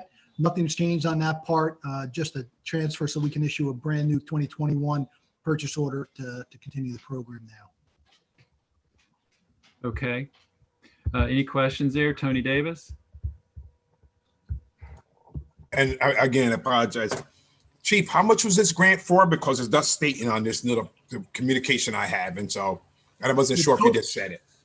Yep, the total amount is 375,000.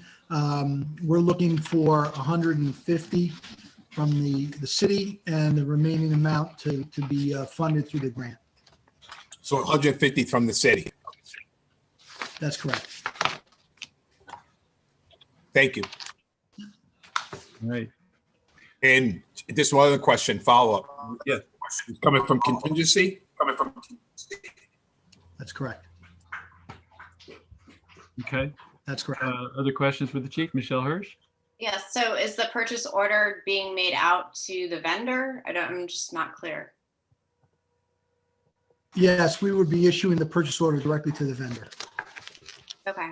So we had someone, it's a little confusing because we had someone come to public safety and say that the license plate readers were already being installed.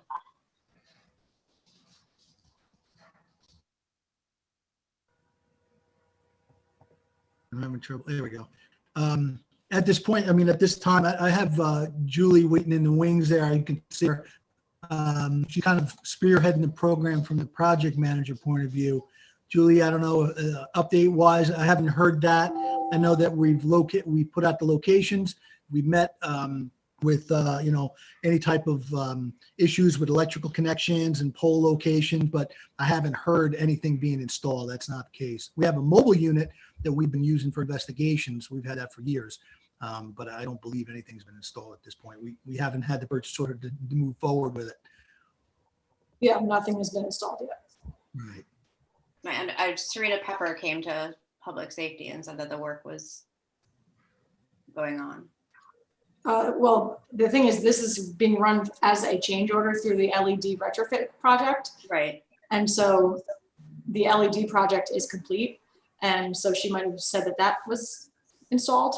I mean, I did mention at the Climate Smart meeting that it's being run together, but the license plate readers have not, they haven't been purchased yet. So they definitely haven't been installed yet.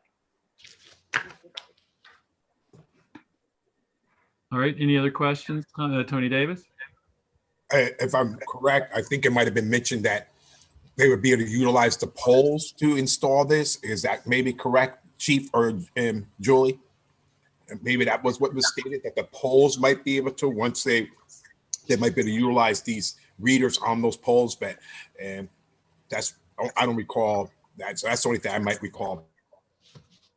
It depends on the location. Each individual location will determine whether or not they can use an existing pole or have to install an additional pole, and that will be a determination and a coordination with Central Hudson.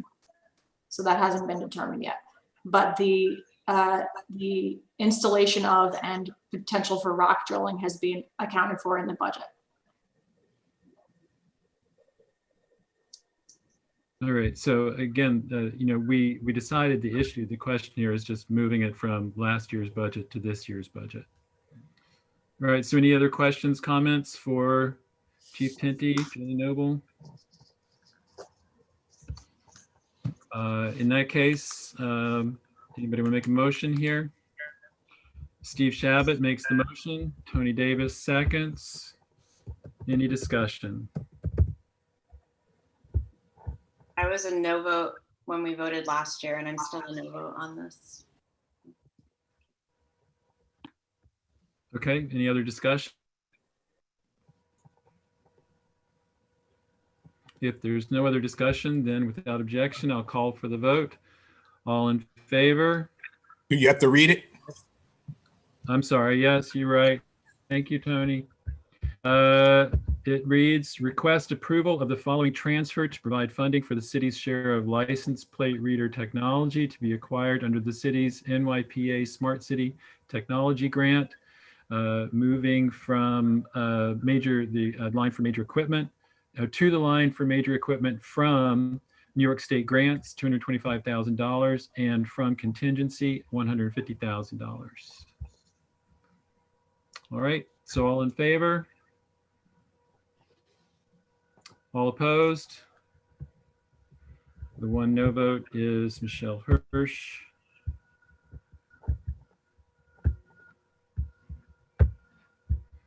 All right. Thank you, Chief. Thank you, Julie. Thank you. Appreciate your being here and all you do.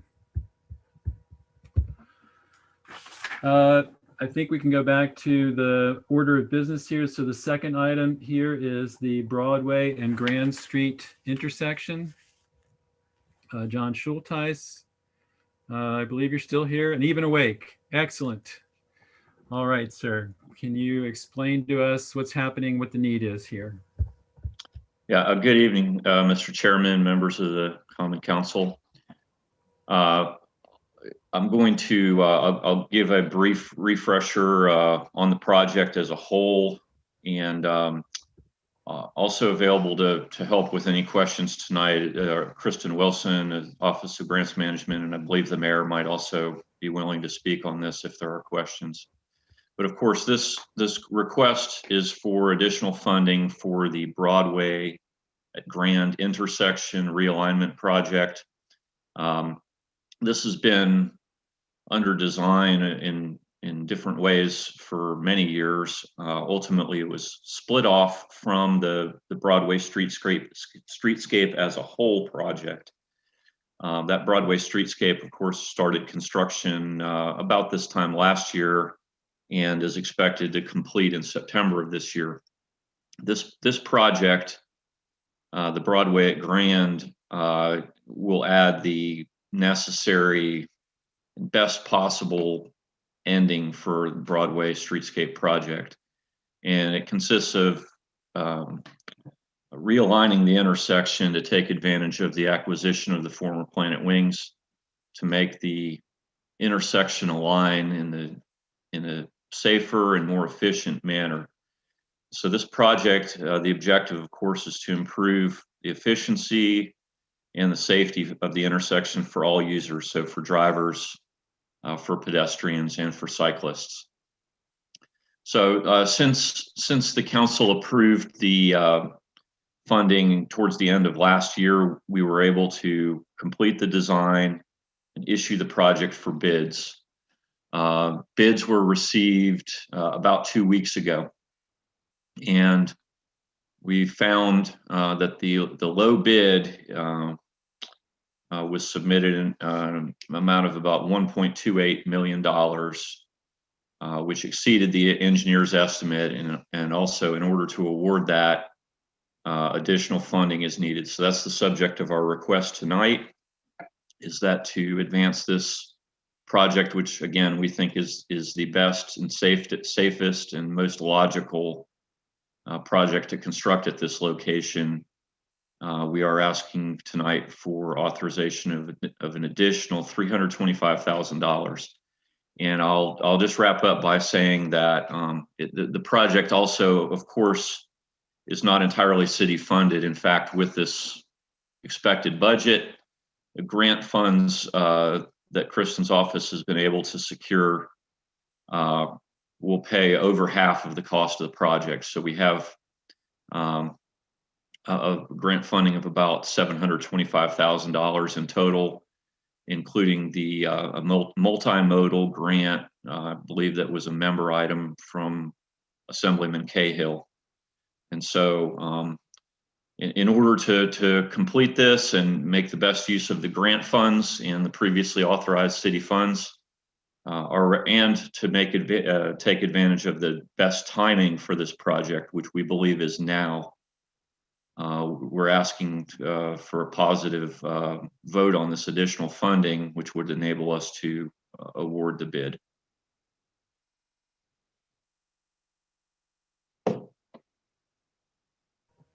Sorry, Tony, I couldn't find my mute button there. Tony Davis.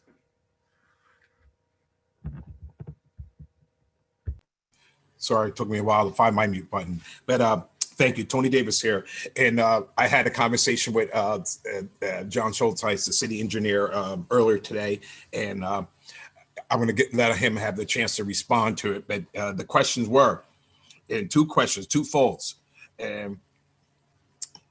If we do state what we approve before going out to bid, why do we have to state that? My concern is that from sometimes when we do a bid or we approve an amount, and then it seems like it always comes in over bid, the RFP.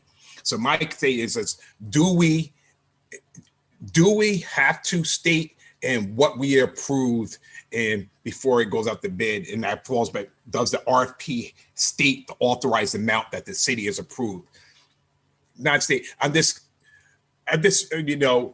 question sometimes, like the city, we authorize or we approve a resolution for a certain amount, but it seems like every RFP comes back in, regardless if it's 4 bids, 6 bids, 8 bids, whatever.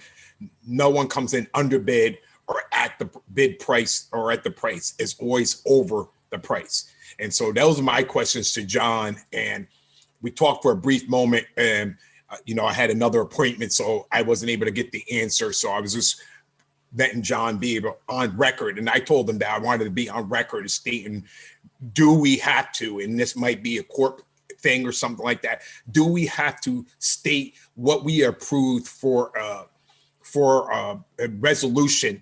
And does that have to be an RFP, what we approve, or is that on the RFP? And because I don't think that people bidding need to have that information. They should just take the specs, the information is gathered, and say, this is what our price is. And I think and then we can go from there. So that is all I had to say on that. Thank you, John, if you can reply back to that. Yeah.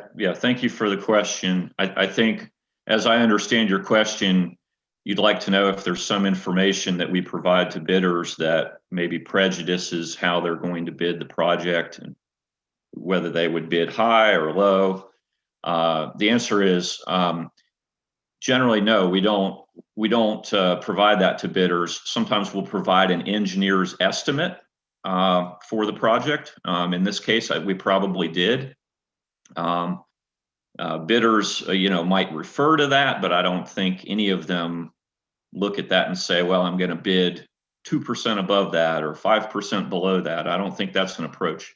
The real question that we ask whenever we bid a project is, are we bidding this competitively? And then when we receive the bids, we ask the question, did we receive competitive bids?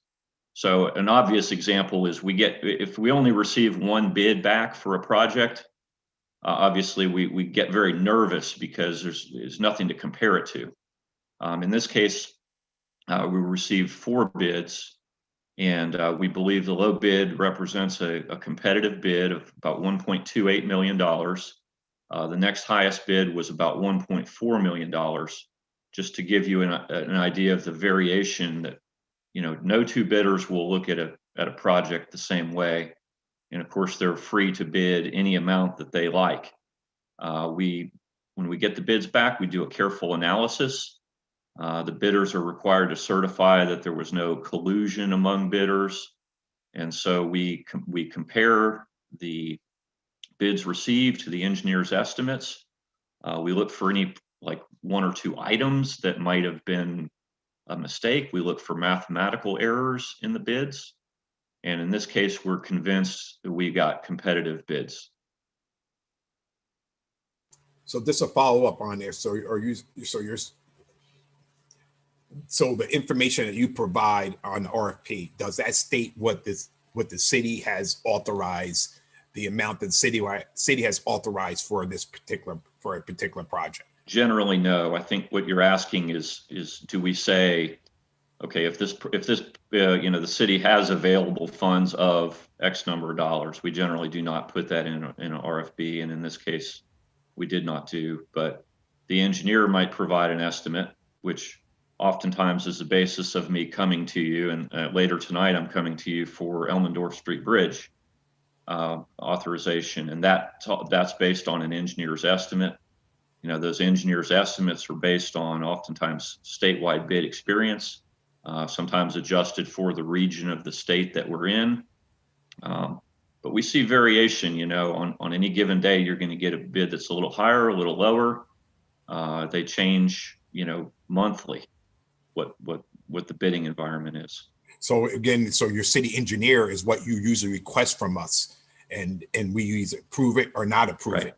So then it is, in fact, in the RFP, your city engineer is in there, and that's what you usually come to us and request from us. And we, most of the time, usually approve it. Yeah, and I see Kristen was maybe wanting to add something to this discussion, and you know, I don't know if the chairman would like to call Sure, on her. Kristen Wilson, please. Yeah, I just wanted to note that I mean, we often come to you with the engineer's estimate and request funding for that, which we did on Broadway Grand. We have done it in a different way, and in fact, we did it differently on the Broadway Streetscape project. We waited until we got the bids in to come to you with the final amount, because we didn't want to come to you, you know, within a couple months' time. Okay, here's the price, and then now here's the price again. So we did it differently on the Broadway Streetscape project. But you know, it's sort of a subjective decision. I think we decided to come to you for Broadway Grand earlier on because we wanted to let you all know, okay, this is what we're looking at. And, you know, at that time, we wanted to let you know that more funding may be needed, and get a sense of whether the council wanted to move forward with the project or not, you know, a couple of months ago. But now the bids have come in, we have the real price. So we don't have to come to you with the engineer's estimate, but it's sort of a courtesy to do that, or you know, it's really subjective depending on the project. Well, I'm not concerned about you guys coming with us with an engineer's estimate, because usually I'm just saying, does that have to be in the RFP that goes out, that information? Or why can't we just give them the specs? This is whatever the specs is. This is what's needed, et cetera, and then that whoever is going to bid on it say this is what it's going to cost us. Yeah, I mean, I definitely I get what you're thinking, Tony, and I really you know, sort of think this in a very similar way. You know, ultimately, I think probably contractors look up and see how much the council's approved for the project. So they can find out the information if they go search it. But you know, I don't know enough about how contractors work for how they decide their prices. But I think similarly to you, Tony. And that's my thing. I'm not saying that every contract is doing something wrong. That I think it would be better practice for us not to have the information in there with the price, what we approved, and to say, this is the specs, this is what we're asking for, what's your price? And instead of having, you know, that they can go and see what the city is authorized. Don Schultheis? Thank you. Yeah. I just want to add to, you know, there are occasions in which we would choose to rebid a project, and I'll give you an example. On the Pike Plan project that was completed last year, we actually had to bid that project 3 times for a couple of reasons, and ultimately arrive at a contract that we felt was acceptable. In this case, we're fortunate, I think, that the low bidder is A. Colarusso and Son. They're already working for us on Broadway, on the Broadway sewer project. They're mobilized in the area. We think that as a result of that, they've given us more competitive pricing. Well, clearly they did, because they're the low bidder. We feel on this particular project, a delay, first of all, is going to cause us to lose this construction season, and we'd be waiting a year. We believe it would likely be at a higher cost to bid to do this next year. Steve Shabbat? Yeah, thanks. Just a comment. I would suspect some of the variation between the engineer's estimate and the estimates that come in are the fluctuation in prices of supplies. I know where I work, one of my duties is to do pricing changes, and I see sometimes, I just saw one today, in 3 weeks the price on that thing doubled. So that's in 3 weeks. So sometimes it's, you know, it's months or maybe a year before, you know, we arrive at an estimate before it goes out to an RFP. So I would suspect that really comes into play quite often.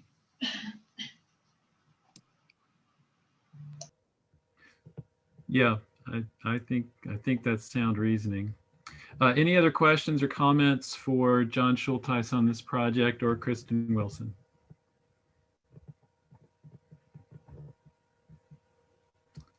If there are no other questions for them, then does anybody want to make a motion to consider? All right, Don Tollerman makes the motion. Steve Shabbat is seconding. Any discussion here? Steve Shabbat, then Don Tollerman. Yeah, thank you. Yeah, I mean, we've invested a lot of time and obviously a bit of money in this project. I still believe it's a good project. I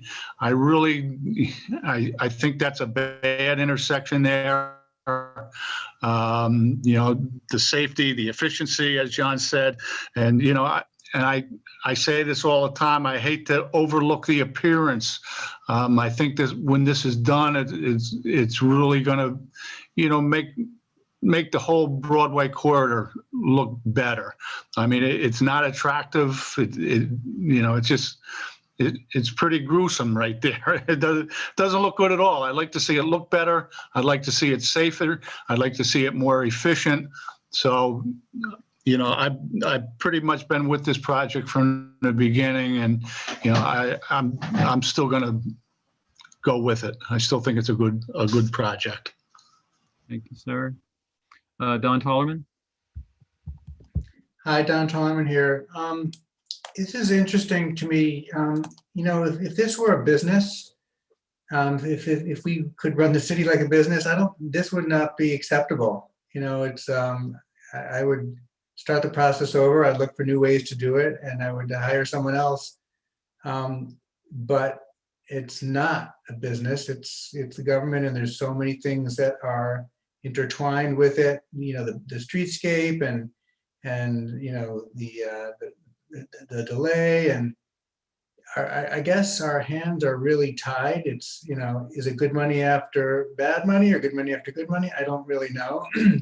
It's just incredibly frustrating. I guess I'm voicing just frustrating about this is the downside of government process, that we sort of don't have much of a choice here except to cancel it and set ourselves back and set back the streetscape. So, you know, I'm going to vote yes for this because I don't think we have, you know, we have to complete what we started, but it is frustrating.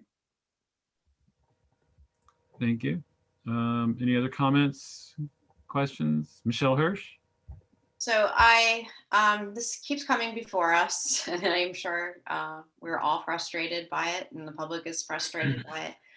But I was a no vote in December or whenever we last voted because I was concerned about finances due to COVID. But it seems like we have come out ahead and not as scathed as other municipalities. So I will be a yes vote. Thank you. All right. Tony, did you want to say something? No? Okay. All right. Any other comments, questions, queries? Without objection, then I'll call for a vote. All in favor? Oh, wait, I'm sorry. Got to read it. Resolved that the Common Council of the City of Kingston authorizes an amount of $325,000 be provided through the general municipal bonding for the Broadway and Grand Intersection Improvements Project construction and construction inspection costs. So all in favor, thumbs up, please. All opposed? All right, unanimous. Thank you very much. John, can we move on to your next project here? So that we get you, actually you are the next project. So this is the Elmendorf Street Bridge. Yes, thank you, Mr. Chairman. Since the council last gave the authorization to proceed with the design, we have done so. And we're looking for the needed authorization that would allow us to bid and award this. And so, I'm sorry, I don't have directly in front of me the exact amount of my request. It would take me a second here. Hang on. I don't know if you're able to read the committee report. I'm Yeah, on the same screen here. I have it. Following the council's authorization of design costs, completed design of this bridge rehabilitation will soon be ready to bid. The project construction could then proceed with construction complete by September 2021. An estimated budget is as follows: design $55,000, construction $670,000, construction administration and inspection $75,000. Total estimated project cost $800,000. Bond funding of $75,000 was previously authorized. The remaining $725,000 is now requested by bonding to be able to advance the project to construction. Does that sound right, John? Yes, thank you for having that in front of you. I'm on a single screen, which I'm not used to here. Alderman Davis? We still on the question? Yes. We still ask questions. All right. So, John, you say the construction completed by September 2021, and this is going to be done in 5 months? Yes, probably less actually, because we still need time to advertise the bids and then open the bids and award. So actual construction could be like 3 months on this, is my estimate. And it's design. I mean, I would like to have seen the design that is presented. Is this going to be a hump again, or is it going to be flat? And that's why I didn't get it. Yeah. So one of the objectives was to lower the hump. There's some limitations to how much we can drop it, but I think we're able to drop it about 1.5 feet lower than it is right now, while maintaining acceptable clearance for the trail underneath. And the best description I can of what we're going to see there, it looks a lot like the Albany Avenue Bridge over the same trail. So the idea would be to retain the lower 2/3 of the stone abutments, and then pour new concrete seats, and then the actual span will be precast concrete panels. And from above, it would look very much like the Albany Avenue Bridge over the same rail trail. So not as much of a hump, but still a hump. You mean you're talking at the top of Broadway, that Albany Avenue part? Yes. All right. And was it more than one discussion or one design, or is that? Yes, we did evaluate multiple alternatives. And this one produced the best combination of a long life, which I believe is a 75-year life is expected with the precast concrete panels, low maintenance, and a feeling of safety also for trail users underneath. It would be possible to maybe make almost a tunnel or a box culvert there, but there was concern that, it would be feel unsafe for trail users, and lead to, an area where crime could be more feared. Again, and one last question is this going to be the final request for monies here, or?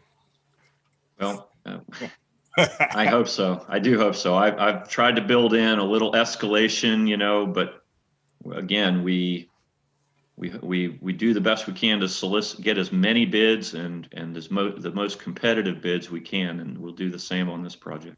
Let's see if we can do this one without in the RFP, the engineers costs. Yeah, that's an option. Those are not we only have to provide, like you say, the specs and a bid form and plans. See if anything works out better. But that's all we can do is try. Thank you. Thank you. Other questions for John Schulteis? Any other questions or comments? I have one question for Kristen. Would there be any chance of some kind of grant money, do you think, to contribute to this at some point, or are we too far in the process? I can't hear you, Kristen. Or John Schulteis. Yeah, I can also comment that at one point we did recently investigate grant funding for this project when the Ulster County Transportation Commission issued a call for projects. However, One problem, this project was not eligible under bridge funding because technically it is not a bridge. And the reason for that is that the span is less than 20 feet. It's about 19 feet. And yes, we measured it carefully and multiple times. And so it unfortunately was not eligible under that program. And we did look around for other funding options. However, I think Kristen would tell you the same. In general, there's few few types of grant funding that fund an off-system bridge on a minor city street of this type. Okay. Can you hear me now? Now we can. Yep. Oh, okay. Yeah, I would just echo exactly what John said. And part of the problem with any funding source is that it comes with all the strings attached. And usually, like if it's a federal grant, they have to, that's why the Broadway project took so long, because they have to review all of the designs. It has to go through this, very extensive review process. And we just wouldn't be able to do that for this project. Great. Thank you for that. And then any other questions, comments for John Schulteis or Kristen Wilson? If not, anybody want to make a motion to consider? Steve Shabbat, second. Michelle Hirsch. Discussion?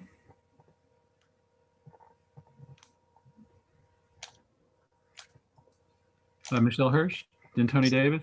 Just want to say that I'm in favor of getting, this work done. It's really important to that neighborhood and to that street and to the community to have our street open. So as soon as we can get it done, fantastic. Thank you. Great. Thank you. Tony Davis. Echoing on all the women Hirsch, and the price is a little high, but is imperative that we get this street back open and for that neighborhood, and so we have to go forward with this monies. I'm just hoping that this comes in under bid, and we can all be happy. And I'm just questioning that if we're going to get this all done in 5 months, and that I'm hoping for the best. Great, thank you. Other discussion, comments?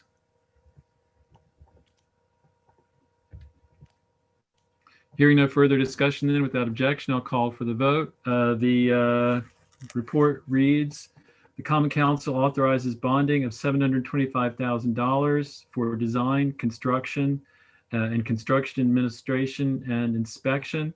Financial impact is $725,000. All right, so all in favor then, signify with a yes, thumb up. All opposed? Great. Okay, thank you, John Schulteis. We appreciate that. Thank you, Kristen, for your contributions there. We will now move on to the traffic safety proposal. Kristen Wilson, tell us what's up with this. Okay, I wanted to do a little PowerPoint. Is that okay if I share my screen? And that's Alyssa's wizardry. Yeah, it looks like she made me a co-host, so I think I can, if you don't mind. Sure, go right ahead. Okay, can everybody see my screen now? Yes. Okay. So this is a request that I wrote a letter for funding a traffic safety campaign. I wanted to do a little PowerPoint just to kind of show some examples of what we're talking about. Hopefully I can get this thing to move forward. There we go. Okay. So the purpose of this would be for the city to hire a marketing consultant that would create a traffic safety campaign, and as well as products that we would distribute to the community to raise awareness about traffic safety. And initially, the campaign would be developed for Broadway, And then we could use the logos and the branding, the products and experience for future street projects like Henry or Franklin or Flatbush and Foxhall. So we'd be able to reutilize the campaign materials. The target audience would be motorists, cyclists, pedestrians, essentially the traveling public, elected officials and emergency service providers. And the purpose of the initial campaign would be to explain the change in the traffic patterns on Broadway, and also explain to the traveling public how to properly use the infrastructure. We'd also want to raise awareness of traffic laws that ensure the safety of everyone, like not being on your cell phone when you're driving, driving the speed limit, all those sorts of things. And ultimately the goal of this would be to inspire behavior change in people who are traveling on Broadway that would ultimately prevent crashes and save lives. So I just wanted to say why we put this together. We've heard, from the community and from council members that a request or in some cases a demand to communicate better about road safety to prevent crashes. And when a new traffic pattern is introduced, there's typically an adjustment period for travelers to adapt to that new pattern. And there can be an initial increase in crashes in that period of time, which can be, about 6 months while the folks are trying to figure out how the new roadway works. And so we wanted to launch this for Broadway, right about a month before Broadway is going to be finished. And, for a couple of months into Broadway having been finished, so that we can avoid or prevent, or help the adoption or the adoption period of the new traffic pattern. And, specifically on Broadway, we're going to have a new bike lane that is going to be really different than, what people have experienced in Kingston in the past. So I just wanted to also note that getting these safety messages out, it's not an easy thing. It's not an easy lift. It's not something that our current city staff members can really take on or really do with the proper expertise and the proper time to make a substantial change or to, have the messages really land out there in the community.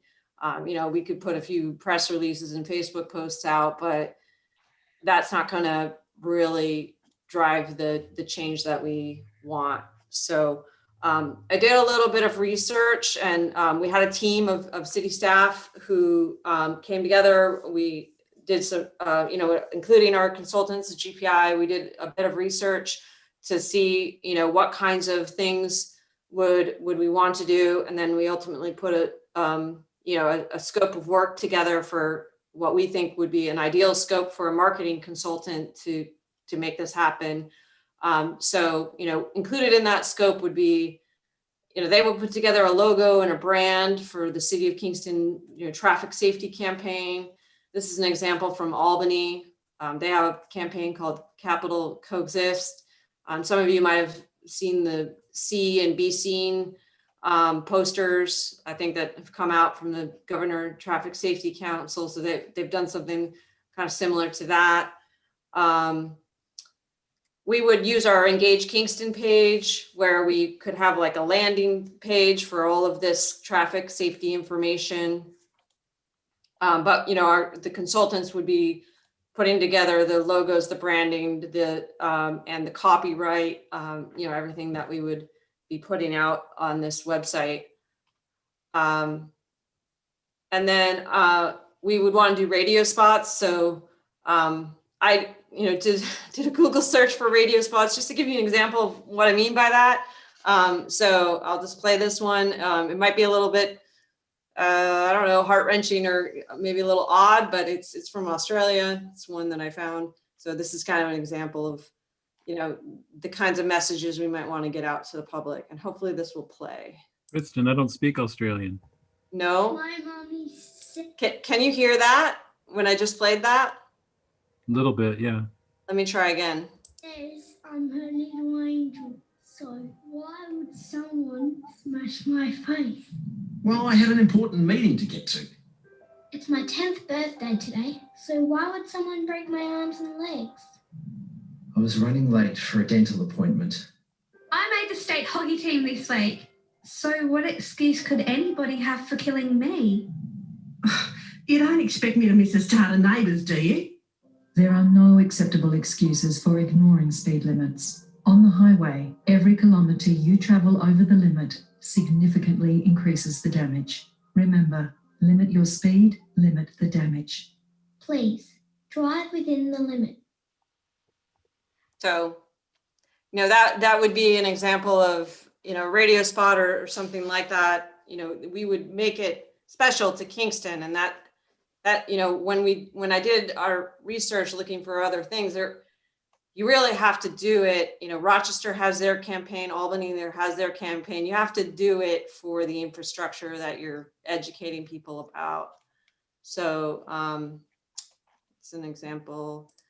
And then we would like to do some instructional how-to videos. So this specifically really, you know, does need to be for the infrastructure that we have here in Kingston. So this is a picture of Henry Street and Broadway, and here's the new bike lane. And we're going to have these bike boxes that will be in the street, and there will be a need to educate people, both bicyclists and motorists, how to utilize these bike boxes. So I pulled out a video that I'd like to play. It's just 2 minutes that shows how to use bike box in another community, but we can't really use this one to educate our community because the bike boxes are different there. So we'd have to create a video that's, you know, really for our community. So I'll play this. Or how to ride your bicycle. Can you hear that? Thumbs up if you can hear it. Okay.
So, you know, my thought is that if we have, you know, that bike box is different design than our bike box. So you know, personally, I can't look at that video and say, oh, okay, I know how to use the Broadway bike boxes. So my thought is that the consultant would create a bit like right as soon as Broadway is done, we do a video right here in Kingston on our bike boxes, and then we could use that to educate the public.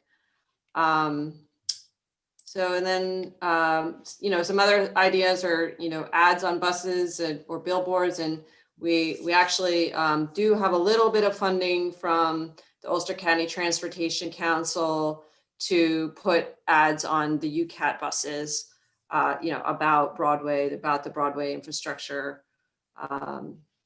And then also we would utilize some of the funding for social media ad spend. Dawn can probably tell you more about this than I can, you know, but basically it's you're spending money on ads on social media, on Instagram or on Facebook, to make sure that your messages get seen by people who are utilizing social media. So instead of just scrolling through and seeing, you know, people will be more likely to see the videos or the ad. Just, you know, marketing costs are highly variable. You know, Nike spends millions and millions of dollars on their marketing. I did some, you know, preliminary research with marketing professionals in the community. I got some sense of what costs could be. I would say the minimum request would be for $35,000 to, you know, to be able to put together the logo, the branding, you know, maybe get a few radio spots, a little bit of ad spend with Facebook, and maybe one video. So with more funding, we could do even more outreach. But, you know, that just gives you a general sense of why we're asking for that specific amount. And then finally, if the council is interested in this project, we would, you know, assuming that if there was approval of funding by the council on May 4th, we'd release an RFP for a marketing consultant in May, select them in June. They would develop the campaign products in June and July. And then in August, before Broadway is opening in September, we would begin the campaign and then run that through, you know, for about 3 months through November. And then we could continue to utilize the materials for future projects. So that's all I had to share. Great, Steve Shabbat. Questions? Thank you, Kristen. Just out of curiosity, given this major commitment to bike safety and safety overall, would this make getting grants a little bit easier? Would it open us up to some grants, you know, given this level of commitment? Well, I think there are some grants for traffic safety through New York State, the Governor Traffic Safety Council.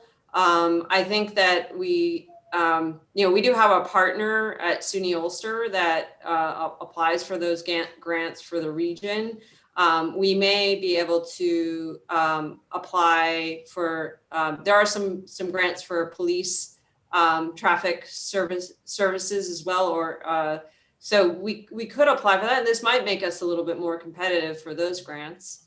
You know, I think that the impetus behind this is not so much, you know, securing future funding, although it might help. I think it's, well, from my perspective, it's about saving lives and just making sure that we get, you know, the city at least makes an effort to get out the information about this new infrastructure and helps the public to understand it.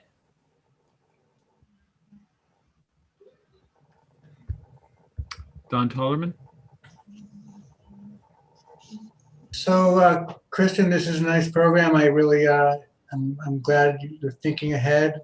And, you know, we had a tragedy when we introduced a new bike formation on Greenkill Avenue, and we certainly wouldn't want anything like that to happen again. I'm a little concerned that your budget's a little low for this because marketing is expensive, especially if you try something beyond social. Just the creating of the videos and creating of the materials and paying the vendor, that gets you up to your number pretty quickly. So I don't know if you considered a little bit more substantial number for this to make it worth it. I certainly, what you're doing will definitely have a dent, but I don't know I guess the one question is how long will it run? Because if it's going to run for just a couple of months to get people used to it, maybe, the number is okay. I think we were thinking of the number for just the initial campaign for Broadway. I agree with you. I think we didn't want to come to council for so much money that it wouldn't be, I in my communication, I said a minimum of 35,000. So if you are all interested in spending more, I think that would be good. But I think that with at least 35,000, we can get a nice campaign plan and logo and branding, and it'll get us off the ground and get us started. Right. I'm not interested in spending more money per se. I'm just, a marketing person, and I know what things cost. Yeah. And you're gonna have to get a good marketing. Do you have a quote from the marketing company what their consulting fee will be, what their project management fee, all their fees? I didn't get a quote. I didn't get quotes, for the 35,000 from one marketing company.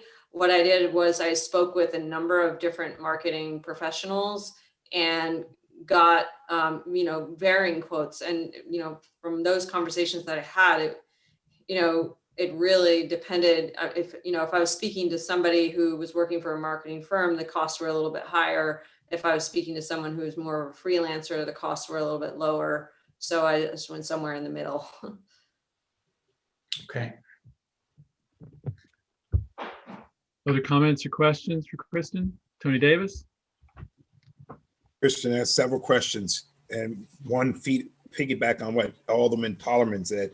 What could be the max? You gave us a minimum. What could be the max? Did you get that price? Well, when I spoke to GPI, they estimated 50,000, 50 to 75,000. If they were to, GPI are engineers on the project. If they were to subcontract to a marketing firm to do something like this, those were the numbers that they were giving me. I think the max could be a lot of money, but I don't know if Don has another perspective on that. Well, RFP on this? Yeah, we would do an RFP. Could this be done in-house? No, I don't think that we can do. We don't have all of our staff are really working at maximum capacity. We do have some graphic design. We do have, a staff member with some graphic design skills, but to put together a whole logo and branding marketing campaign and then implement it and coordinate with all of the radio stations, and we don't have anybody on staff with video, with capacity to put together a professional video. So I think it would be very difficult and very stressful for us to do it in-house. Last question. You said in here, one sentence, in essence, the more tasks you assign to a firm, the less they may charge. So if that's the case, why not wait for the other street projects to be complete, and then it seems there would be more tasks involved, so therefore the price might go down? Well, because the purpose of this is to educate the public right when we can't wait for the other projects to be completed, because you're supposed to be educating the public right when the project's coming online. So, because there's that, I mentioned earlier, there's that adjustment period. Brian Slack at this Ulster County Transportation Council transportation planner said that's very typical for any street project. There's an adjustment period where crashes can actually increase because the community hasn't adapted to the change in the street patterns yet. Alrighty, so is Henry Street, Uptown, Transportation, Flatbush, and Vauxhall, and Franklin Street, they're all going to be done around the same time? No. Because then, so then if we're going to market them, then we're going to be coming back. It's going to be coming back. And if it's max, it could be 35,000 for each one of those projects then. Well, it depends on how, I mean, we should see how this one goes. And it also depends on what kind of infrastructure we put in there. On Henry, there's not going to be that big of a change in the street pattern. But it, you know, and we also might be able to secure grant funding, you know, those that we're asking for this now because I don't think there's any way that I can secure grant funding for this Broadway in time for this Broadway project. No, it seems like a great thing to educate the public that I just think in going forward. And I mean, we should be educating the public, not just on these projects, because, you know, we all get calls from constituents about, speeding or et cetera, in, just in the surrounding neighborhoods of Broadway and not even just Broadway. And so hopefully we can look for future just to educate the public and just in general about, everything that's been said in that video, et cetera, the examples you had. And, not just these projects, but it should be an education just in general about how to drive and what not to do, et cetera, and just in general on all the streets in the city of Kingston. So, yeah. And so hopefully, if this gets passed, hopefully we can use, like you were saying, use some of this stuff that we have, the logos and stuff, to go forward. And since these other projects won't be all done at the same time, and like you said, Henry Street's not going to change. Uptown transportation improvement, I'm not sure what that is. And Flatbush and Vauxhall, I believe is just sidewalks, right? Yeah, it's just sidewalks. And then Franklin Street, what is that? Is that going to be changed?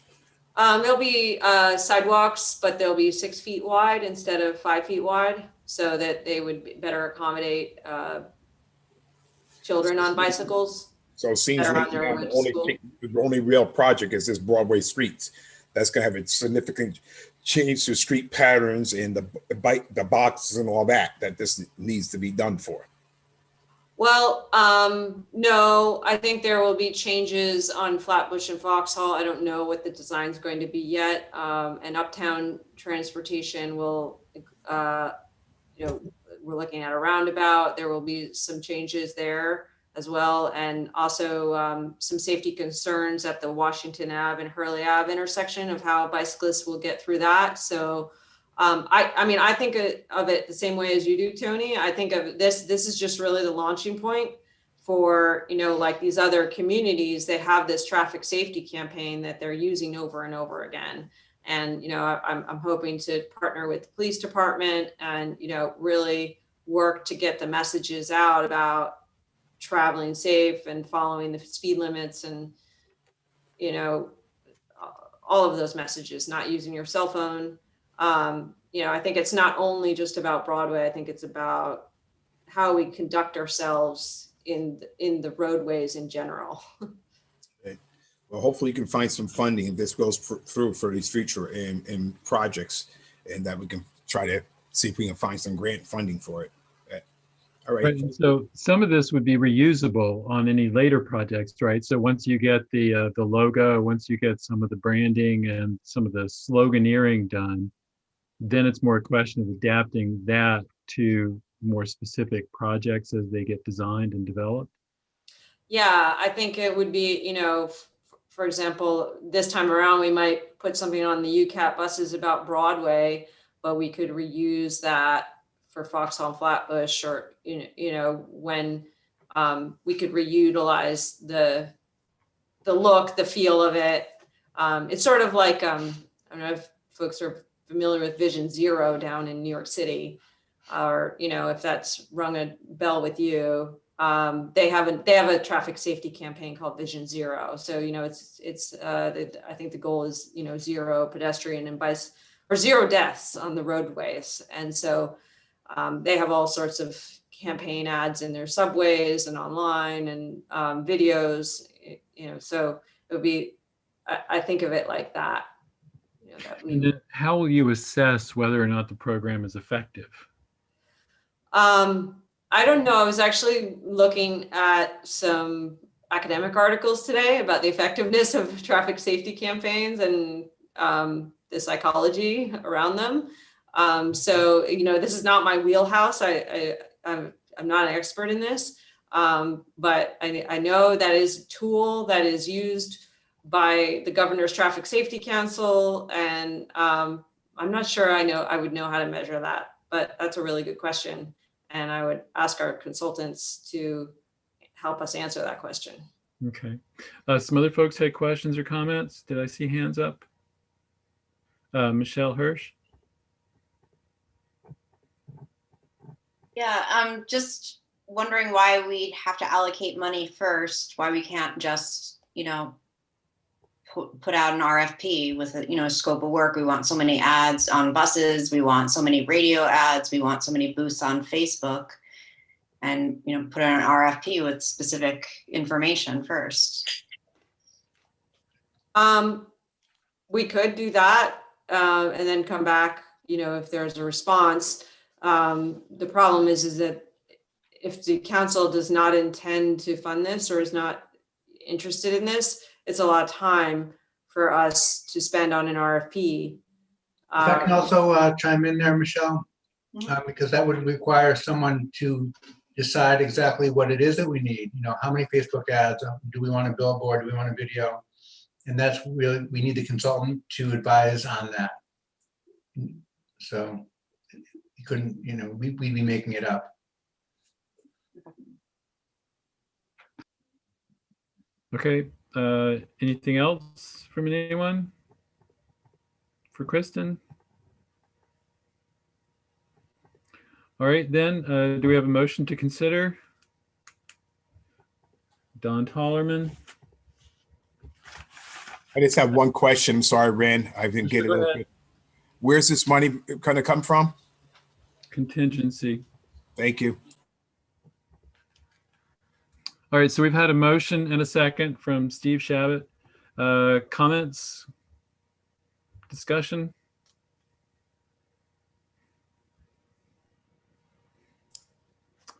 I'm kind of in favor of safety myself here. Tony Davis? So again, Don Tolman is more expertise from this, and so just reiterating Alderwoman Hirsch's question, and there's nowhere to, and I've been stating this throughout today of putting out an RFP without what we've requested, and see when we come back, and that Alderman Tollerman, this is his field, is saying that we can't do that. And I'm assuming Kristen isn't stating that as well. My opinion on this is a little different than a bid for a construction project. And I shy away from putting out RFPs if I don't know that we're going to be able to fund it, because it's a lot of time and effort for both the staff here and also for the consultants, and all the consultants that would be responding. And if we don't know that there's going to be funding, or if there's no indication that the council favors funding this, then, it's just, from my point of view, I've been doing this at this point in time, not because I really have capacity. I have plenty of work. We're really, very having a difficult time keeping up with everything with all of the projects we have. I would do this more because I think it's the right thing to do for Broadway, and to have, to prevent crashes and save lives. And I feel like we're responding to calls from the community for something like this. Don Tollerman. Don Tollerman here. I'm going to put on my Dan Gartenstein hat. And no doubt Dan would say that this is also a defensive thing that if something does happen and we get sued for not communicating, that this will help us in that case, remove some liability, that we did our best to inform the public of new procedures on a bike and new, because this is new. So I think that it's another point that we should consider. Saving money in the long run. Other comments? Further discussion? Michelle Hirsch? So just to reiterate, I'm sorry, it's been a very long meeting. So the consultant would design everything and then figure out the deliverables that we want and how much it will cost. I think that the consultant with the 35,000, we could get a campaign plan. And so it would be, include logo and branding, some copyright or, some writing that we would utilize, and they would lay out for us what we could do with, after the campaign plan and the logo and branding, whatever is left, they would lay out for us what we could do, with the remaining funding of the 35,000, whether that be, you can get this amount of, this amount of ads on Facebook, or, this number of radio spots during drive time. And we do have secured from the Ulster County Transportation Council $5,000 for the ads on UCAT. That's the only thing they, that's what they said they'll fund. So they can produce that for us, but we have to provide them with the graphics and the messaging that we would be putting on the buses. So that, that would be what I think the deliverables would be. Okay, thank you. All right, anything else? If that's the end of discussion, then the committee report reads: transfer $35,000 of funds into the grants management account for a traffic safety campaign consultant from contingency to grants management consultant. Estimated financial impact, $35,000. All in favor, thumbs up, please. All opposed? Thanks. Michelle Hirsch is the one no vote. So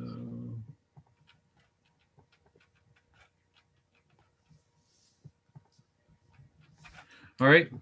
Thank you for that, Kristen. Now we will move to, you're here for the ADLN grant too, right, Kristen?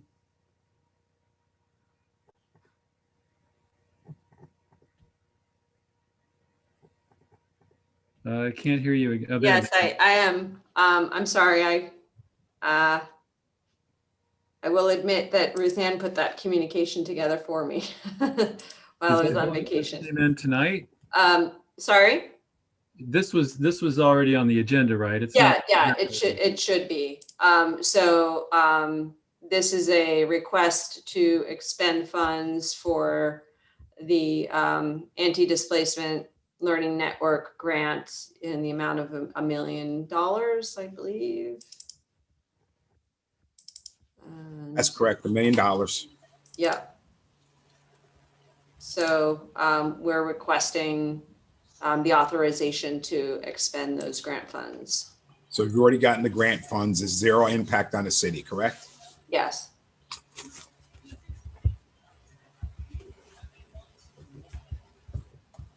Yes. And no matching funds required.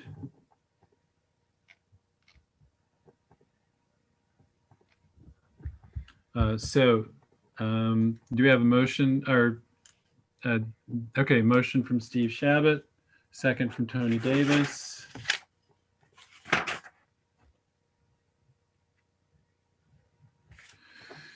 All right, any discussion? If not, then I'll call for a vote. All in favor, thumbs up. Got to read it. Got to read it. I thought I did read it. Didn't I not read that one? Oh, I didn't. You might have. I didn't think you read it beforehand. The mayor of Kingston, the Common Council authorizes the mayor to expend funds in the first instance under the terms of implementation of anti-displacement strategies contract number 21SG2064. There we go. So all in favor? All opposed? Thank you.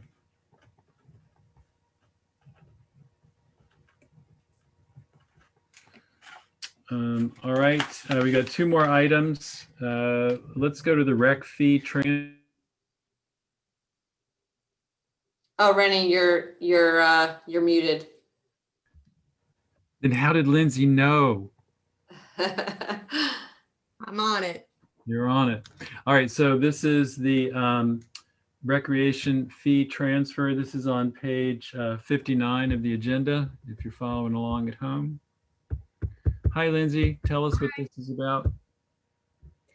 Yes, so Resolution 119 of 2020 authorized the mayor to expend, I believe it was up to $264,500 from the Recreation Trust Fund for Parks and Rec capital projects. We then went back and Resolution 181 of 2020 further allowed us to have a budget transfer of a modified amount, which was $148,322 to do more specific projects. There's been a couple of different restraints that have come up in trying to get some of these projects done.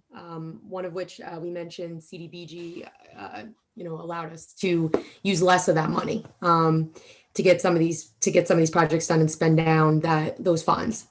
And we at this point have left over what we spent total from that $148,320 is $81,033.92.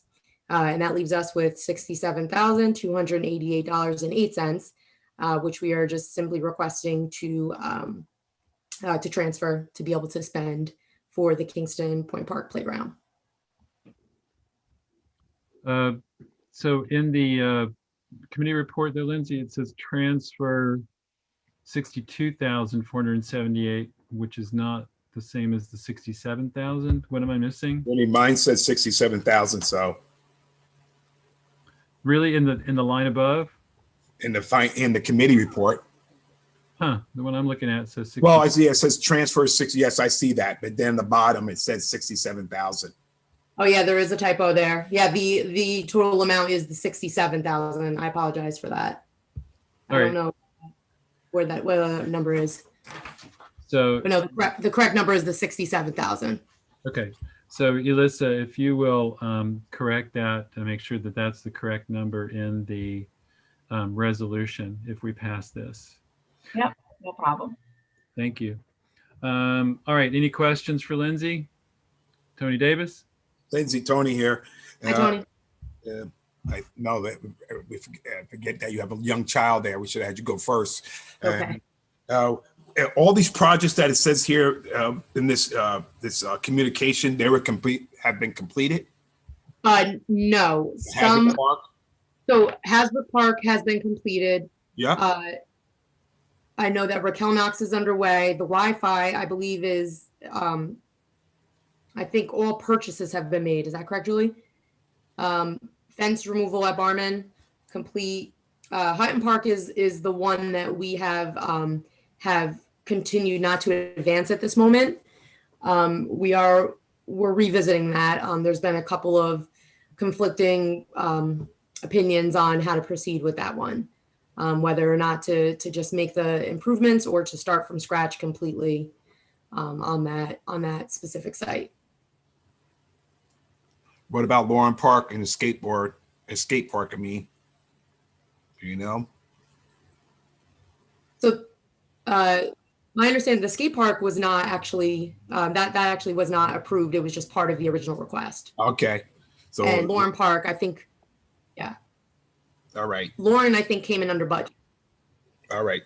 I was just trying to, because it said these ones were in permitted completion of the following. So I was just trying to check up this to see which ones were done already.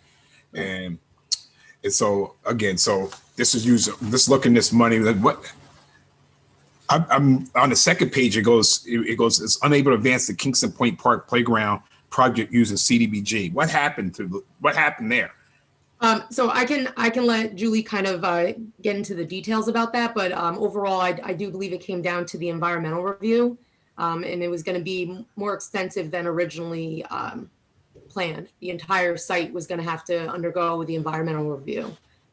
Julie, is that accurate? Yeah, so we had two projects simultaneously happening down there. The Kingston Point Park Improvements Project, which is funding through the Office of Parks, Recreation, and Historic Preservation.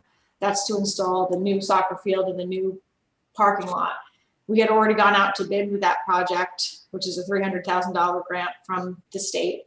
And should we have chosen to proceed with advancing Kingston Point Park through the CDBG funding, we'd have had to withdraw that bid, redo the bid using federal requirements, and that would have set back that project by a year because we would have missed the construction season for this year, and that funding expires this year. So in order to not compromise that $300,000 grant, and due to the extensive nature of the environmental review that was required by the federal government for Kingston Point Park Playground, we decided to withdraw the request to CDBG for Kingston Point Park Playground. Instead, we'd like to use this excess rec fee reserve funding to pay for Kingston Point Playground. Is that good, Tony? Thank you.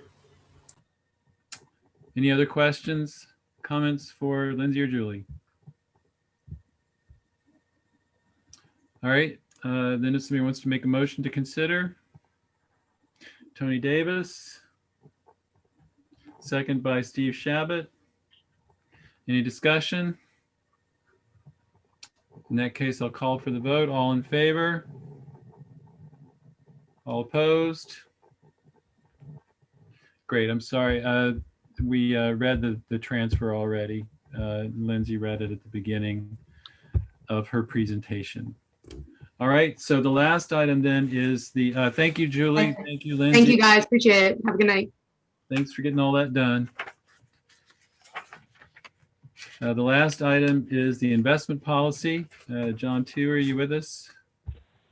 I am ready. Thank you. Yep. So the investment policy that you have before you is I'm requesting some very minor changes. Essentially, it is to add one financial institution that we'd like to explore a banking relationship with. It's also to adjust the maximum limits with several of the authorized institutions. As you're aware, we will be receiving federal monies. We would expect that we will have the federal monies probably by the end of May. That would be 50% of the $18+ million that the city was awarded, with the second installment due within a year. So accordingly, we have to look at what limits we have with our banking institutions and our policy. So to accommodate that, I've requested the following changes in the policy, which would allow us some flexibility with how we distribute those funds.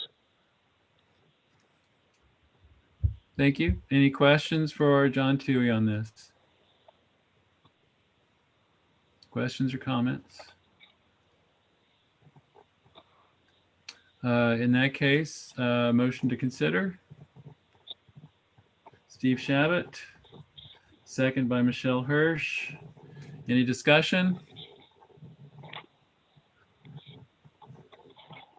Without objection, then I'll call for a vote. All in favor here of request approval of the revised City of Kingston investment policy as per attached. All in favor? Unanimous. Thank you. As I see it, that's the end of the agenda then.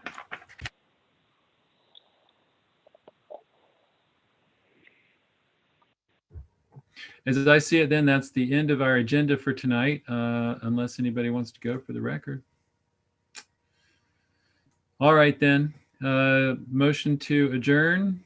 Steve Shabbat, second by Tony Davis. All in favor? All right. Good night, everybody. Thanks for sticking with it. Thanks for robust conversations and discussion. We appreciate night. the investigation. Good night.